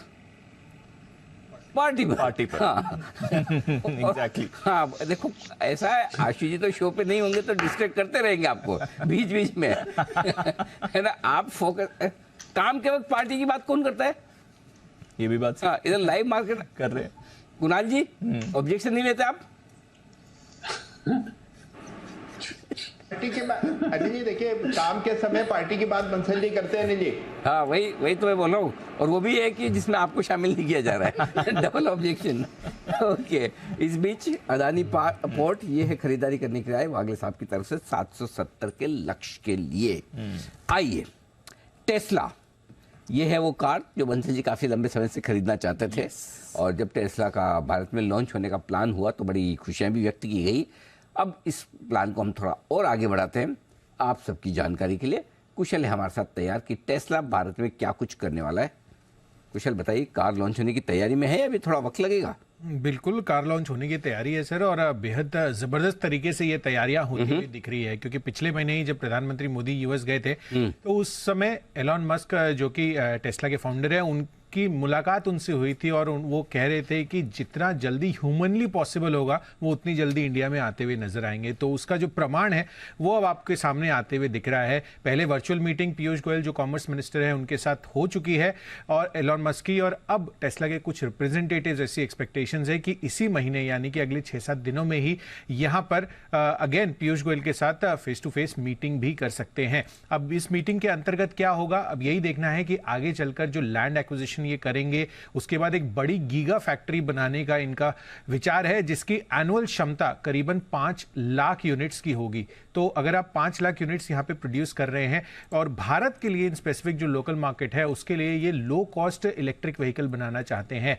और मैं आपको कीमत बताऊंगा तो भी आप चौंक जाएंगे। 20 लाख रुपए यानी कि $24,000 यहाँ पर 20 लाख रुपए में भारत में टेस्ला की इलेक्ट्रिक व्हीकल आपको मिलती हुई भी दिख सकती है। तो काफी बड़े प्लान्स हैं यहाँ पर मार्केट, इलेक्ट्रिक व्हीकल मार्केट को डिसरप्ट करने के लिए टेस्ला के। और साथ साथ आपको ये भी चीज ध्यान रखनी चाहिए कि यहाँ पर जो टेस्ला की मॉडल 3 है उसके आने की पहले तैयारी है। अब ये देखना है कि यहाँ पर ये फैक्ट्री कहाँ बनती है, या तो ये साउथ इंडिया की जमीन देख रहे हैं या फिर गुजरात में ये प्लांट अपना जो फैक्ट्री है वो सेटअप करते हुए नजर आ सकते हैं। यही नहीं, अगर मैं आपको ओवरऑल जिस तरह से H1FY23 में इलेक्ट्रिक पैसेंजर व्हीकल का कुल जो हिस्सा है वो मैं बताऊं तो करीबन 5.3% है पूरे के पूरे इलेक्ट्रिक सेगमेंट में। तो इसमें आगे चलकर बड़ा डिसरप्शन हो सकता है। एंड सबसे और इंटरेस्टिंग चीज इसमें यह है कि टेस्ला जो है भारत को एक एक्सपोर्ट हब के तरीके से भी देख रहा है, क्योंकि जो प्रोडक्शन यहाँ पर होगी इलेक्ट्रिक व्हीकल्स की वो आगे एशिया पैसिफिक और साथ ही अफ्रीकन मार्केट्स में भी एक्सपोर्ट्स करने का इनका विचार बन रहा है। तो चीन के साथ साथ अब भारत में भी टेस्ला जो है मैन्युफैक्चर होती हुई दिखेगी। सच में होने वाला है सर?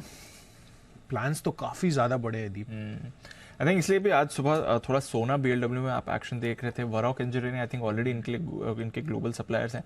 बाकी ऑटो एंसिलरी कंपनीज के लिए भी अच्छी खबर हो सकती है अगर भारत में ही टेस्ला का प्रोडक्शन शुरू हो जाए, और फिर ग्लोबली रेट्स इनके अगर आप कंपेयर करें, वैसे तो हाई प्रीमियम पर ये गाड़ी सेल होती है, बट ग्लोबली अगर आप कंपेयर करें तो अच्छे भाव में भारत में भी आपको ये मिल सकती है। चलिए इस पर रखेंगे नज़र। इलेक्ट्रिक व्हीकल्स पर तो फोकस है ही, बट फिलहाल जरा कच्चे तेल पर भी फोकस कर लेते हैं, क्योंकि यहाँ पर प्राइसेस आपको उछल कर 3 महीने की ऊंचाई पर आते हुए दिख रहे हैं। हमारे बाजार में भी 6500 तक के दाम आ गए हैं। क्या चल रहा है कच्चे तेल में? क्या यहाँ से राहत आएगी या फिर और ऊपर जा सकते हैं दाम? एक क्विक व्यू ले लेते हैं नेहा के साथ। नेहा बताइए। तुरंत तो राहत मिलती नहीं दिख रही है दीप। यहाँ पर देखा जाए रशिया यूक्रेन के बीच जो तनाव एक बार फिर से शुरू हो गया है। लग रहा था कि 17 जुलाई की एक्सपायरी से पहले ग्रेन डील एक्सटेंड हो जाएगी, और किसी ने सोचा भी नहीं था कि अगर एक्सपायरी हो जाएगी तो उसके बाद तनाव इतना बढ़ जाएगा कि यहाँ पर हमले होने लगेंगे, और रशिया एक के बाद एक करके यूक्रेन के बंदरगाहों पर इस तरह से अटैक करता हुआ दिखाई देगा। तो मामला थोड़ा सा यहाँ पर गंभीर होता हुआ दिखाई दिया, जिसके चलते कच्चे तेल और फूड सप्लाईज को लेकर अब ग्लोबल मार्केट में फिर से सप्लाई की टेंशन यहाँ उभरने लगी है। तो ये एक बड़ा फैक्टर रहा है जिसके चलते हमने कच्चे तेल की कीमतों को स्ट्रेंथन होते हुए देखा है। इसके अलावा हाल ही में हमने देखा इंटरनेशनल एनर्जी एजेंसी हो या फिर अमेरिका का एनर्जी विभाग हो, सबकी तरफ से अमेरिका का जो शैल उत्पादन अभी तक रिकॉर्ड उत्पादन की संभावनाएं जताई जा रही थी, वहां पर उत्पादन कुछ घटने का अनुमान अब लगाया जा रहा है। गैसोलीन की डिमांड बहुत तेजी से बढ़ रही है। मल्टी मंथ हाइस पर गैसोलीन वायदा इस हफ्ते ट्रेड करता हुआ अमेरिका में दिखा है, और 1 लाख बैरल प्रतिदिन से बढ़ने की संभावना है। ऑयल रिग्स हैं वो 16 महीने के लोस पर चले गए हैं। चीन की अब डिमांड को लेकर फिर से एक उत्सुकता, एक ऑप्टिमिज्म जारी होने लगी है। पॉलिट ब्यूरो की बैठक है और उससे पहले वहां के लीडर्स ने ये उम्मीद जताई है कि वो डोमेस्टिक डिमांड को, मैन्युफैक्चरिंग को फिर से बढ़ावा देने के लिए यहां पर और पैकेजेस लाएंगे और साथ ही इलेक्ट्रॉनिक्स, ऑटो स्पेस को वो बढ़ाना चाहते हैं, सेल्स यहां पर बेहतर करना चाहते हैं। चीन से रशिया के तेल की रिकॉर्ड डिमांड है और साथ ही ये भी बता दूं कि रशियन यूरल्स जो काफी समय तक $60 के नीचे $50 के पास थे, वो अब 3 महीने की ऊंचाई पर चले गए हैं, $65 के पार जाते हुए दिखे हैं। तो ये मोटे तौर पर फैक्टर्स हैं जिनकी वजह से हमने देखा एक बार फिर से कच्चे तेल की कीमतें हैं उनमें उबाल दिख रहा है। अंतर्राष्ट्रीय बैंक और घरेलू ब्रोकरेजेस से जब बात की तो वो भी इस बात पर हामी भर रहे हैं कि यहां से फर्मनेस अब देखने को मिलेगी इस दूसरी छमाही में। गोल्डमैन सैक्स इन्होंने अपना आउटलुक बढ़ा दिया, $86 एक क्वार्टर में देख रहे हैं। कुछ ऐसे ही फोरकास्ट सिटी की तरफ से भी जो अगले 3 महीने में $88 देख रहे हैं। जेपी मॉर्गन $86 से $88 तक की बात कर रहे हैं। और अगर घरेलू ब्रोकरेजेस की बात की जाए, IIFL, मोतीलाल, पैराडाइम, सबसे जब मैंने बात की तो ये $90 तक की बात कर रहे हैं और NBD एमिरेट्स ने तो $100 तक की भी यहां पर संभावना जताई है। तो हाँ, जिस तरह की सप्लाई की टाइटनेस दिख रही है और जिस तरह से डिमांड को लेकर ऑप्टिमिज्म है, लग रहा है कि तेल की कीमतें यहां से कुछ उबाल जरूर दिखाएंगी। तो फिलहाल तो तेल की कीमतों से राहत नहीं आ सकती, $90 तक के लेवल्स की बात की जा रही है। फिलहाल 82 पर है, आपको इंटरनेशनल प्राइसेस दिख रहे हैं। हमारे बाजार में भी 6500 तक के दाम आ चुके हैं। शुक्रिया नेहा, ये अपडेट हमारे लिए शेयर करने के लिए। आइए, जय ठक्कर हमारे साथ जुड़ चुके हैं, करते हैं उनका स्वागत कैश का ऑप्शन।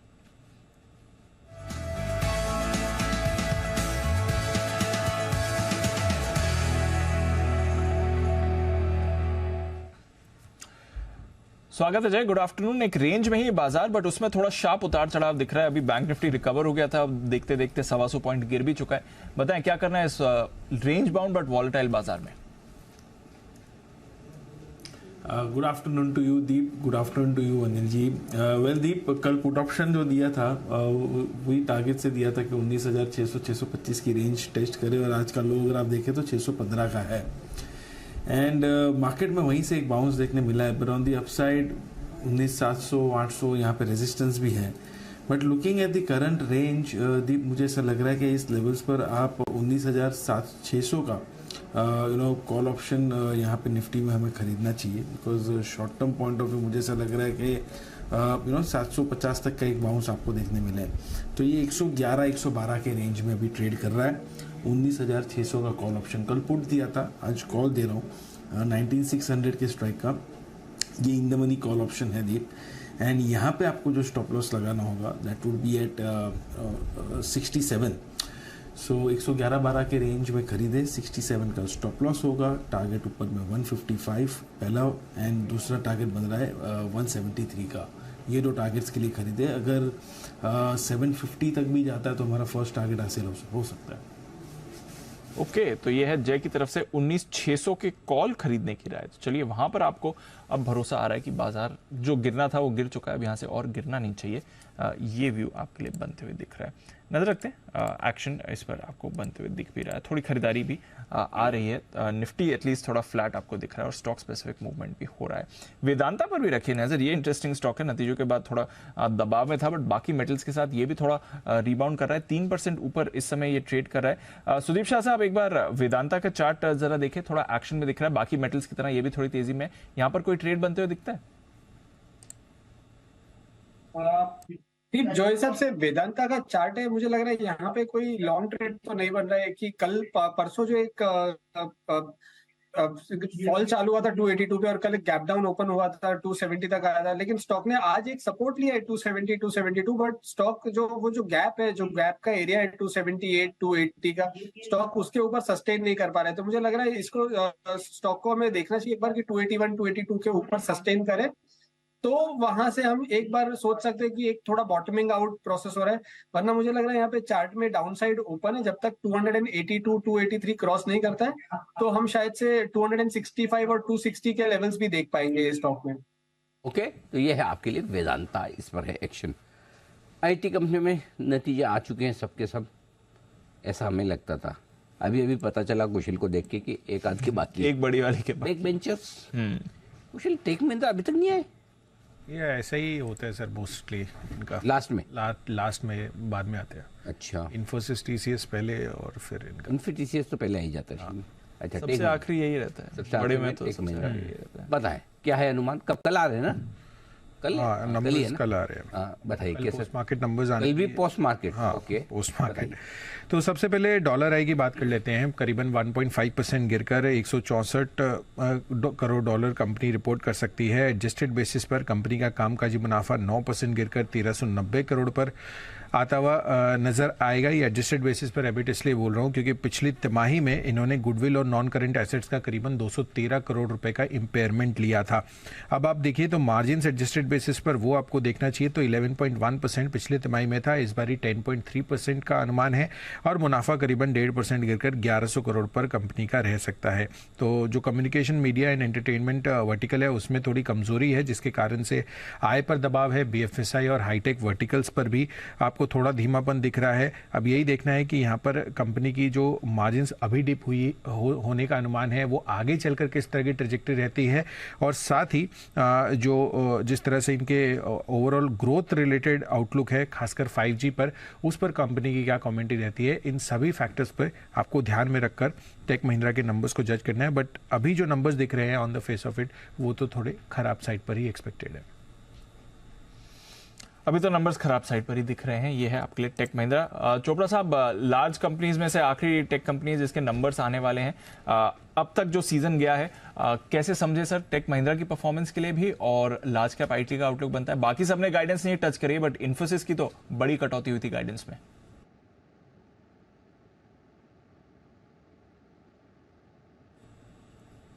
चोपड़ा साहब ऑडियो म्यूट है सर। पिछले हफ्ते भी दीप हमने डिस्कस किया था कि आईटी क्षेत्र में क्या व्यू बन रहा है। तो मेरा ये मानना है बड़ा स्ट्रांगली कि या तो बॉटम के आसपास है हम या बॉटम बन चुका है। हमने बीच में कुछ तेज़ी भी देखी थी टीसीएस में, इन्फोसिस में, जो कि आई थिंक उन्होंने लूज़ किया क्योंकि ओवरऑल पूरी की पूरी इंडस्ट्री का जो आउटलुक था वो थोड़ा सा टेपेड था आने वाले 1-2 तिमाहियों के लिए।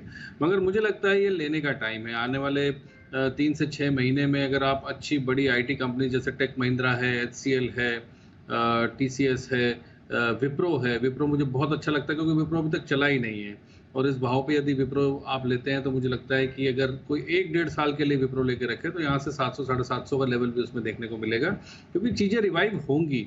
ये आईटी बेलवेदर कंपनीज हैं और हम ये सब समझ चुके हैं कि पहली बात तो टेक्नोलॉजी के बिना हमारी ज़िंदगी नहीं है। दूसरी बात इंडियन टेक्नोलॉजी कंपनीज के बिना अमेरिकन्स और यूरोपियंस की ज़िंदगी नहीं है क्योंकि उनको अच्छा सस्ता मैन पावर चाहिए जो भारत में अवेलेबल है और जो उनकी भाषा भी बोलता है।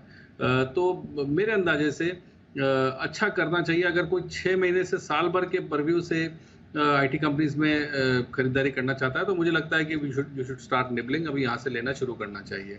तो ओवरऑल मेरा आईटी पे यही व्यू है कि लेना चाहिए गिरावट में और थोड़ी लंबी अवधि के लिए सोचना चाहिए। ट्रेडिंग के लिए इसमें ना घुसें और शॉर्ट करने की तो बिल्कुल भी ना सोचें क्योंकि बहुत ज़्यादा यहाँ से गिरावट नहीं लगती। और अनिल जी, आपने कहा था कि मैं अपनी कोई चॉइस स्टॉक की दे सकता हूं, तो आज मैंने एक स्टॉक निकाला है, अगर आप अलाउ करें। बिल्कुल सर, मैं कब से बिल्कुल तैयार करके रखा था। जैसे मुझे पता चला कल का लाइनअप देख रहा था कल मैं कि चोपड़ा साहब आने वाले, मैंने टीम को उसी वक्त इंस्ट्रक्शन दे दिया। बिल्कुल चोपड़ा आपका स्वागत बिगुल के साथ किया जाए। बिगुल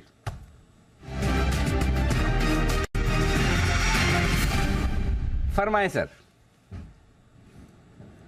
हाउसिंग फाइनेंस कंपनीज में हमने अच्छी तेजी देखी, जैसे कैनफिन होम में देखी, पहले हमने HDFC में देखी, LIC हाउसिंग फाइनेंस चला। तो ऐसे ही एक कंपनी है आवास फाइनेंसेस। अभी फिलहाल इसका मार्केट कैप करीब 13,000 करोड़ का है और इस कंपनी का जो परफॉर्मेंस रहा है वो बहुत अच्छा रहा है over the last few quarters. और इस क्वार्टर में भी, पिछले क्वार्टर में भी इन्होंने करीब 450 करोड़ का रेवेन्यू किया था। और अगर मैं TTM रेवेन्यू देखूं ओवरऑल साल भर का तो 1600 कुछ करोड़ का रेवेन्यू था। प्रॉफिट बिफोर टैक्स भी बहुत अच्छा था। तो आवास फाइनेंसेस जो करीब 1620 के लगभग चल रहा है, इसको 1750 के टारगेट के लिए मैं रिकमेंड करना चाहता हूँ। और मुझे लगता है कि over a period of medium term पे ये कंपनी अच्छा करना चाहिए। एक और कंपनी में जो रिकमेंड करना चाहता हूँ वो है कार्बन क्षेत्र की कंपनी है। हमने देखा जो HEG में तेजी देखने को मिली, ग्रेफाइट में मिली, जो कार्बन रिलेटेड कंपनीज थी, वैसी एक छोटी कंपनी है जिसका नाम है गोवा कार्बन। अभी भी प्राइस टू अर्निंग इसका 6 के करीब है और अगर आप इसका EPS देखें तो 86 के करीब है। तो मेरा ये मानना है, रिजल्ट्स भी अच्छे दिए हैं कि जो कार्बन कंपनीज में तेजी देखने को मिल रही है तो गोवा कार्बन में भी तेजी देखने को मिलेगी। यहाँ से एटलीस्ट 15 से 20% की तेजी दिख सकती है यदि कोई 6 महीने से साल भर की अवधि के लिए इसको लेकर रखें। 15 से 20% की अपसाइड गोवा कार्बन के लिए, यानी कि आप समझ लीजिए यहाँ से करीबन 600 रुपये तक के टारगेट गिन लीजिए अंदाज से, थोड़े ऊपर की होते हैं, मैंने तो 600 अंदाज से दे दिया है। और अरे सर की बात करते करते दौड़ लगाने लगा ये तो, बिल्कुल 538 पे था, 538 का 555, वाह क्या बात है। और आवाज़ फाइनेंशियल ये दूसरा स्टॉक है जो पसंद है चोपड़ा साहब को। देखो एक बिगुल में दो काम कर डालें बिल्कुल। ओके, तो चोपड़ा साहब की तरफ से 2 बेहतरीन कैश मार्केट के स्टॉक्स आपके लिए आते हुए इस वक्त यहाँ पर फोकस करिए। जय ठक्कर भी अवतरित हो चुके हैं शो में, बिगुल के साथ उनका भी स्वागत। जय का जैकपॉट।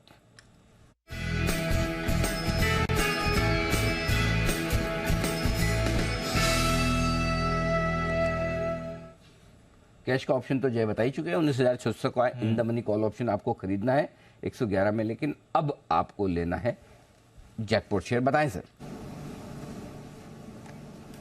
अनिल जी, खरीदना है अगस्त सीरीज का गेल फ्यूचर्स।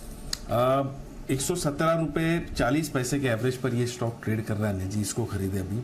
यहाँ पे स्टॉप लॉस होगा 113 रुपये का, 112.5 के रेंज में भी लगा सकते हैं स्टॉप लॉस। एक जबरदस्त ब्रेकआउट आने जी यहाँ पे आते हुए देखने मिले। इनफैक्ट कल के ट्रेडिंग सेशन में इसमें एक अच्छी लॉन्ग पोजीशन बिल्डअप होते हुए देखने मिली थी।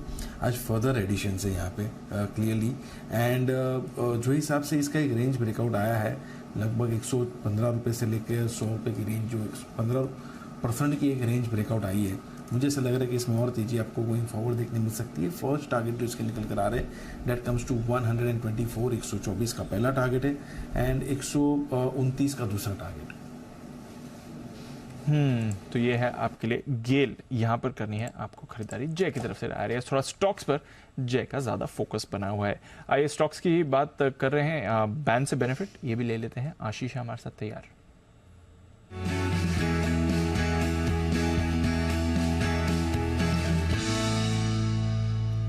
आशीष बताएं क्या बदलाव होंगे? 5 स्टॉक हैं आपके पास बैन में, 5 में से एक स्टॉक है जिसने निश्चित कर लिया कि बैन से बाहर आ जाएगा। हालांकि अभी भी 80% से नीचे नहीं, लेकिन पॉसिबिलिटी लग रही है। जब जब रिफ्रेश कर रहा हूँ थोड़ी सी पोजीशंस घटी जाती हैं।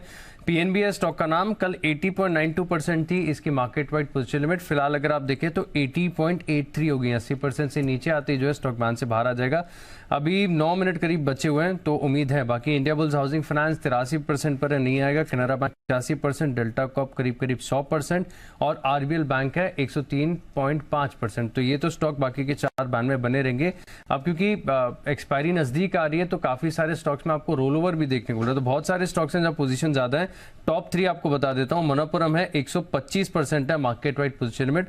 दूसरा नाम आता है BHEL का 101% है। सन टीवी है 101% और हिंदुस्तान कॉपर है 97% के आसपास है। मुश्किल लग रहा है हिंदुस्तान कॉपर का। बाकी सन टीवी, BHEL और मनप्पुरम ये 3 स्टॉक रडार पर रख सकते हैं एंट्री के लिए। PNB हो सकता है बैन से बाहर आ जाए। PNB एकदम बॉर्डर पे। मनप्पुरम तो आ जाएगा मुझे लग रहा है, ऐसी फीलिंग आ रही है। मनापुरम के आने के पूरे चांस लग रहे हैं। मतलब एक ही दिन के लिए बाहर आया बेचारा। 125% है तो बन जाएगा। सन टीवी और भेल तो फिर भी आखिरी मिनटों में पोजीशन रोल ओवर वगैरह हो जाए कर जाए, you never know. Okay, RBL, Delta, Canara bank, Ibull housing और PNB ये बैन में। आईबुल हाउसिंग मुझे लगता है कि कल निकलने की कोशिश करेगा, कैन बैंक भी। लेट्स सी क्या होता है। लेकिन एक चीज है, आशीष का पोर्टफोलियो पूरा भरा पूरा है। हाँ, ये सीरीज बिजी रखा है। इससे आशीष दो सीरीज से कंटिन्यूस लगातार काम है। फिर भी इस वाली में ज्यादा मजा आया। इसमें ज्यादा मजा आया। स्टार्टिंग से ही था, पहले दिन से। पहले दिन था ना, पहले दिन एक स्टॉक था India bulls housing finance. India bulls housing पूरी सीरीज रहा है पूरी। ये तो सर बैन में रहता ही है परमानेंटली। ये तो कभी कभार एक आध दिन आ जाए तो अलग बात है, बाकी तो भाई। ओके, स्ट्रैटेजी ले लेते हैं एनजी से 2:30 बजे 3:20 की।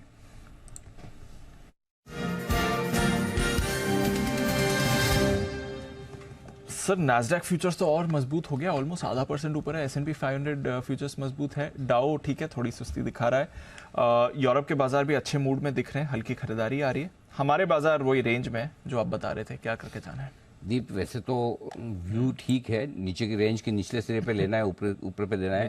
19,700 के ऊपर आप निकल तो नहीं पाए, और आज रात अमेरिका में क्या होगा वो अंदाज लगाने की कोशिश करनी भी नहीं चाहिए। 11 दिन से बढ़ ही रहे हैं, 12वें दिन बढ़ भी सकते हैं, और फेड की आज से मीटिंग है तो रुक भी सकते हैं। तो बेहतर है ओवरनाइट पोजीशन जो है जितनी है वही मैनेज कर ले, बहुत है, नहीं बनाने की जरूरत क्या है, कल फिर से बना लेंगे, जहाँ खुलेगा उसके हिसाब से देखेंगे। दिन के दौरान मौके तो रोज दे रहा है बाजार, दे रहा है सर, ऊपर खुल रहा है तो नीचे आ रहा है, नीचे खुल रहा है तो ऊपर जा रहा है, तो हर तरह के मौके बन रहे हैं। तो ओवरनाइट रिस्क कम रखें, जरूरत नहीं है, न तेजी की बनाने की जरूरत है, न मंदी की बनाने की जरूरत है। और उसकी वजह ये है कि ऐसा नहीं कि मतलब व्यू क्लियर नहीं बन रहा इसलिए ऐसा बोल रहा हूँ, ऐसा भी नहीं कि फेड की मीटिंग है वोलेटाइल हो सकती है, ये इसलिए है कि आज के आप डेटा देखो दीप,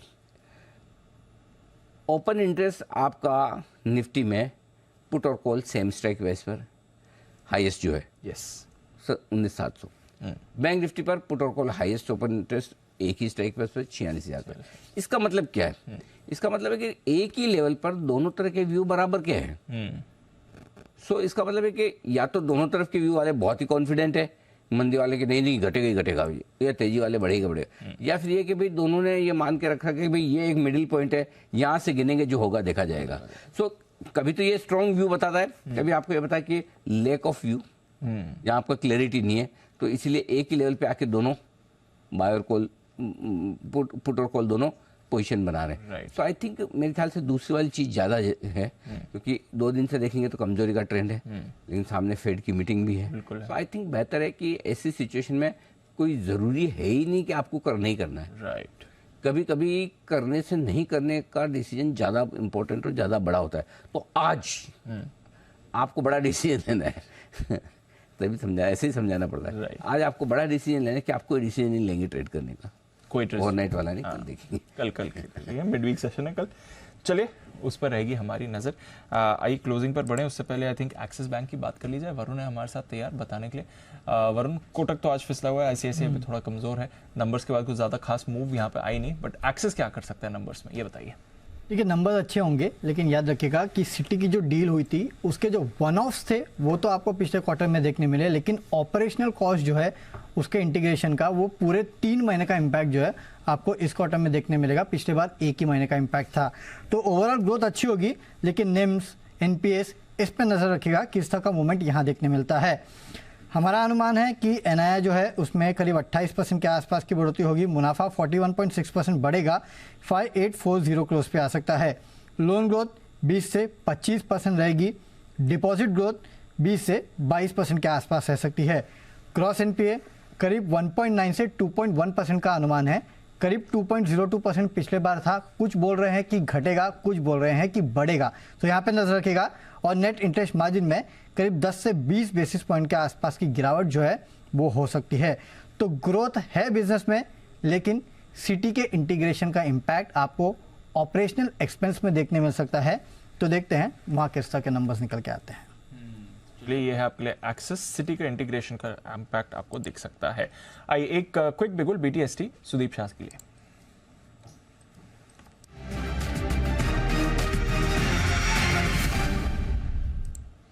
बताएं सर। जी स्टॉक का नाम है हिंडाल्को, और हमने देखा 6-7 दिन के एक डाउन ट्रेंड के बाद आज मेटल स्टॉक्स के साथ ये मेटल का ये नाम जो है बहुत अच्छा फंडामेंटल नाम है। मुझे लग रहा है यहाँ पे एक बहुत अच्छा मोमेंटम आ रहा है, और 3.5-4% का स्टॉक ऊपर है। ओपन इंटरेस्ट में भी तेजी की तरफ इशारा हो रहा है। तो मुझे लग रहा है यहाँ पे BTST करके जा सकते हैं। नैल्को, हिंडाल्को दोनों में दोनों बेहतर है। और 444 के स्टॉप लॉस से 465 के टारगेट के लिए, 460-465 के टारगेट के लिए हिंडाल्को में BTST करके जा सकते हैं। हिंडाल्को में खरीदारी करें। मेटल्स की आज आपको बढ़िया तेजी दिखी है। आइए क्लोजिंग की तरफ बढ़ते हैं। टॉप 3 स्टॉक्स आज मेटल्स ही थे। हिंडाल्को टॉप गेनर था, जहां पर अभी कॉल आई सुदीप जी की तरफ से 4% ऊपर। टाटा स्टील, JSW स्टील में भी 3.25% की तेजी रही। NTPC आज बढ़िया मोमेंटम में था, 2.5% ऊपर बंद होते हुए दिख रहा है। सीमेंट स्टॉक्स में बढ़िया तेजी आई है। अल्ट्राटेक और ग्रासिम लार्ज कैप स्पेस से, India cement, ACC, Ambuja, JK cement, JK Lakshmi cement, Dalmia Bharat, ये सारे काउंटर्स आपको जबरदस्त तेजी में दिखे हैं। अदानी एंटरप्राइज, अदानी पोर्ट्स में भी आपको एक्शन दिखा है। टाटा मोटर्स नतीजों के पहले बजिंग था, देखते हैं नतीजे कैसे आते हैं। एमएनएम की तरफ से खरीदारी रही। एचडीएफसी बैंक ने बाजार को अच्छा सहारा दिया है, साथ ही मारुति सुजुकी में खरीदारी थी। टाटा कंज्यूमर भी अच्छा एक्शन दिखा रहा था। बजाज फाइनेंस पर रखिएगा नजर, ये भी थोड़ा एक्शन में दिख रहा था। डॉक्टर रेड्डीज और सिप्ला, साथ ही अपोलो हॉस्पिटल्स, इसमें भी खरीदारी देखी है। बट नंबर्स के बाद बड़ा कट आया है एशियन पेंट्स में। टॉप लूजर निफ्टी का 4% नीचे। आईटीसी कल की गिरावट के बाद आज भी 2% कमजोर था। ब्रिटानिया पर भी थोड़ा प्रेशर बनते हुए दिखा और एचयूएल भी नीचे था। तो कंजम्पशन स्टॉक्स पे आज थोड़ा हिट आया है। एलएनटी शाम को आएंगे इसके नतीजे। बायबैक पर भी घोषणा आ सकती है, उससे पहले 1.5% नीचे। एसबीआई, इंडसइंड, कोटक, यहां पर भी कमजोरी थी और एसबीआई लाइफ, इसके भी नंबर शाम को आएंगे। ये भी स्टॉक कमजोर दिख रहा था। वायदा कारोबार, जी एंटरटेनमेंट आज का स्टार 6% की तेजी दिखाता हुआ। टीवीएस मोटर्स में 6% का उछाल था। हिंदुस्तान कॉपर और जेएसपीएल मेटल स्पेस से ये एक्टिव आपको होते हुए दिखे। गेल में खरीदारी आई है, कुछ कंसेंसस कॉल्स भी थी। महानगर गैस में पॉजिटिव एक्शन दिखा है। नाल्को भी पॉजिटिव था। मनोपुरम एक दिन के लिए बैन से बाहर आ जाया था, बट शायद कल फिर से बैन में आ जाए। पॉजिटिव टेरिटरी में ये काउंटर क्लोज हो रहा है। इसके साथ ही Vedanta, SAIL, Jubilant food numbers के बाद एक्टिव, और साथ ही Shree cement, AB fashion, SBI cards और डिक्सन टेक नंबर से पहले ये भी थोड़ा एक्टिव दिख रहा था। कट्स कैनफिन होम्स पर ऑलमोस्ट 5% के। इंडिया मार्ट 3.5% नीचे। इंटरग्लोब यहां पर कमजोरी। नवीन फ्लोरीन केमिकल स्पेस से ये कमजोर था। पीआई इंडस्ट्रीज में भी आपने गिरावट देखी है। परसिस्टेंट और पिडलाइट यहां पर भी कमजोरी थी। बिरला सॉफ्ट, बायोकॉन ये भी नीचे बंद होते हुए दिख रहे हैं। बिल्कुल फ्लैट क्लोज हो रहा है निफ्टी 25 पॉइंट नीचे सेंसेक्स और करीब 90 पॉइंट नीचे बैंक निफ्टी बंद हो। फाइनल क्लोजिंग हो सकती है थोड़ी बहुत ऊपर नीचे आए, ज़्यादा फर्क नहीं पड़ेगा। आखिरी आधे घंटे में लगभग ए लेवल के आसपास बाजार ट्रेड करते हुए नजर आए, लेकिन बैंक निफ्टी जरूर हल्का सा दबाव में रहा आज क्लोजिंग बेसिस पे। आइए बाजार बंद होने के बाद के एक्शन पर आप करेंगे फोकस। एयर पोल्यूशन यानी कि हवाई प्रदूषण हमारी और आपकी और हम सब की उम्र को कम कर रहा है। और कम कितनी कम कर रहा है पता है?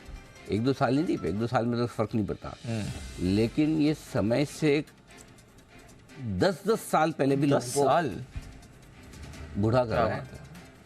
एज इफेक्ट इतना ज्यादा? हाँ, दिक्कत यह है कि इसके चलते लोगों को का बुढ़ापा कई तरह की बीमारियां लेकर आ रहा है। ताजा एक रिसर्च हुई है, उसके मुताबिक पोल्यूशन के चलते लोगों के बीमार रहने की आशंका 36% बढ़ गई है। आज शाम 6 बजे हम वायु प्रदूषण के बढ़ते खतरे पर करेंगे बात, समझेंगे कि इससे किन बीमारियों से के होने का खतरा है ज़्यादा, और साथ ही दम गोटू वायु प्रदूषण से कैसे बचा जा सकता है। चर्चा में हमारा साथ देंगे doctor Rahul Chandola, founder IHLD institute of heart lungs disease and research centre.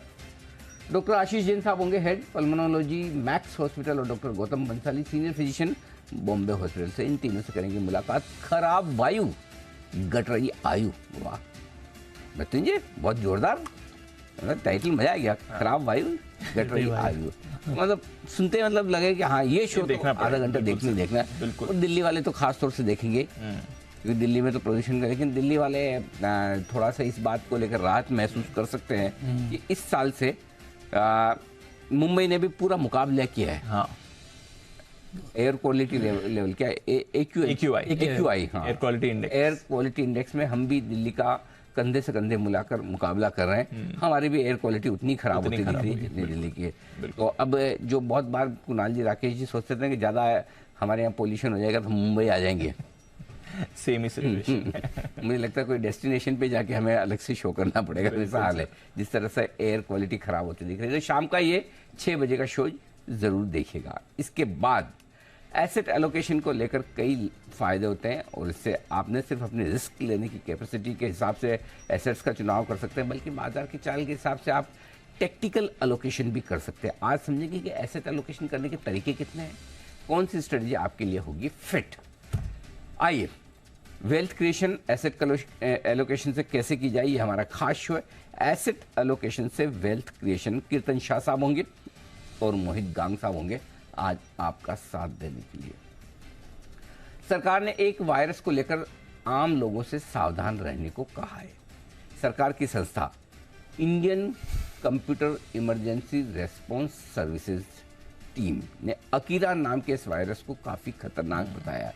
ये रैनसमवेयर आपके सिस्टम को हैक कर लेता है और बाद में आपके डेटा पर कब्जा जमा कर आप इसे पैसे उगाही करता है। रैनसमवेयर मतलब फिरौती, जमाना बदल गया है। एक जमाने में डाकू आते थे, उठा के ले जाते थे, फिरौती मांगते थे भेजो, है ना।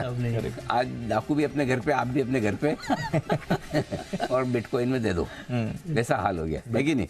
बिल्कुल वैसा चल रहा है, फिरौती का तरीका बदल गया देखो। एग्जैक्टली। तो कैसे बचना है अकीरा से, है ना। और अकीरा का तोड़ क्या है, इंडिया 360 डिग्री में आज इस पर होगी हमारी कवर स्टोरी। पासवर्ड डकैत, अकीरा का अटैक। डकैतों की बात की देखो, आगे नाम डकैतों का। रात 8 बजे हमारी कवर स्टोरी मिस मत कीजिएगा। फाइनल क्लोजिंग पूरे 8 पॉइंट की शानदार तेजी के साथ निफ्टी बंद हुआ है आज हरे निशान में। और हाँ, 2 दिन का ट्रेंड तो ब्रेक, गिरावट, हैट्रिक नहीं लगाई भाई। सेंसेक्स 29 अंक नीचे और बैंक निफ्टी 78 अंक नीचे 45,845 पर बंद हुआ। क्या नंबर, बढ़िया नंबर, 45,845 याद रखने के लिए बहुत ईजी। 1980 याद रखना बड़ा इजी ये है, और 66,355 ये भी बड़ा इजी। आज क्लोजिंग लेवल बड़े आसान है अगर आप याद रखना चाहें।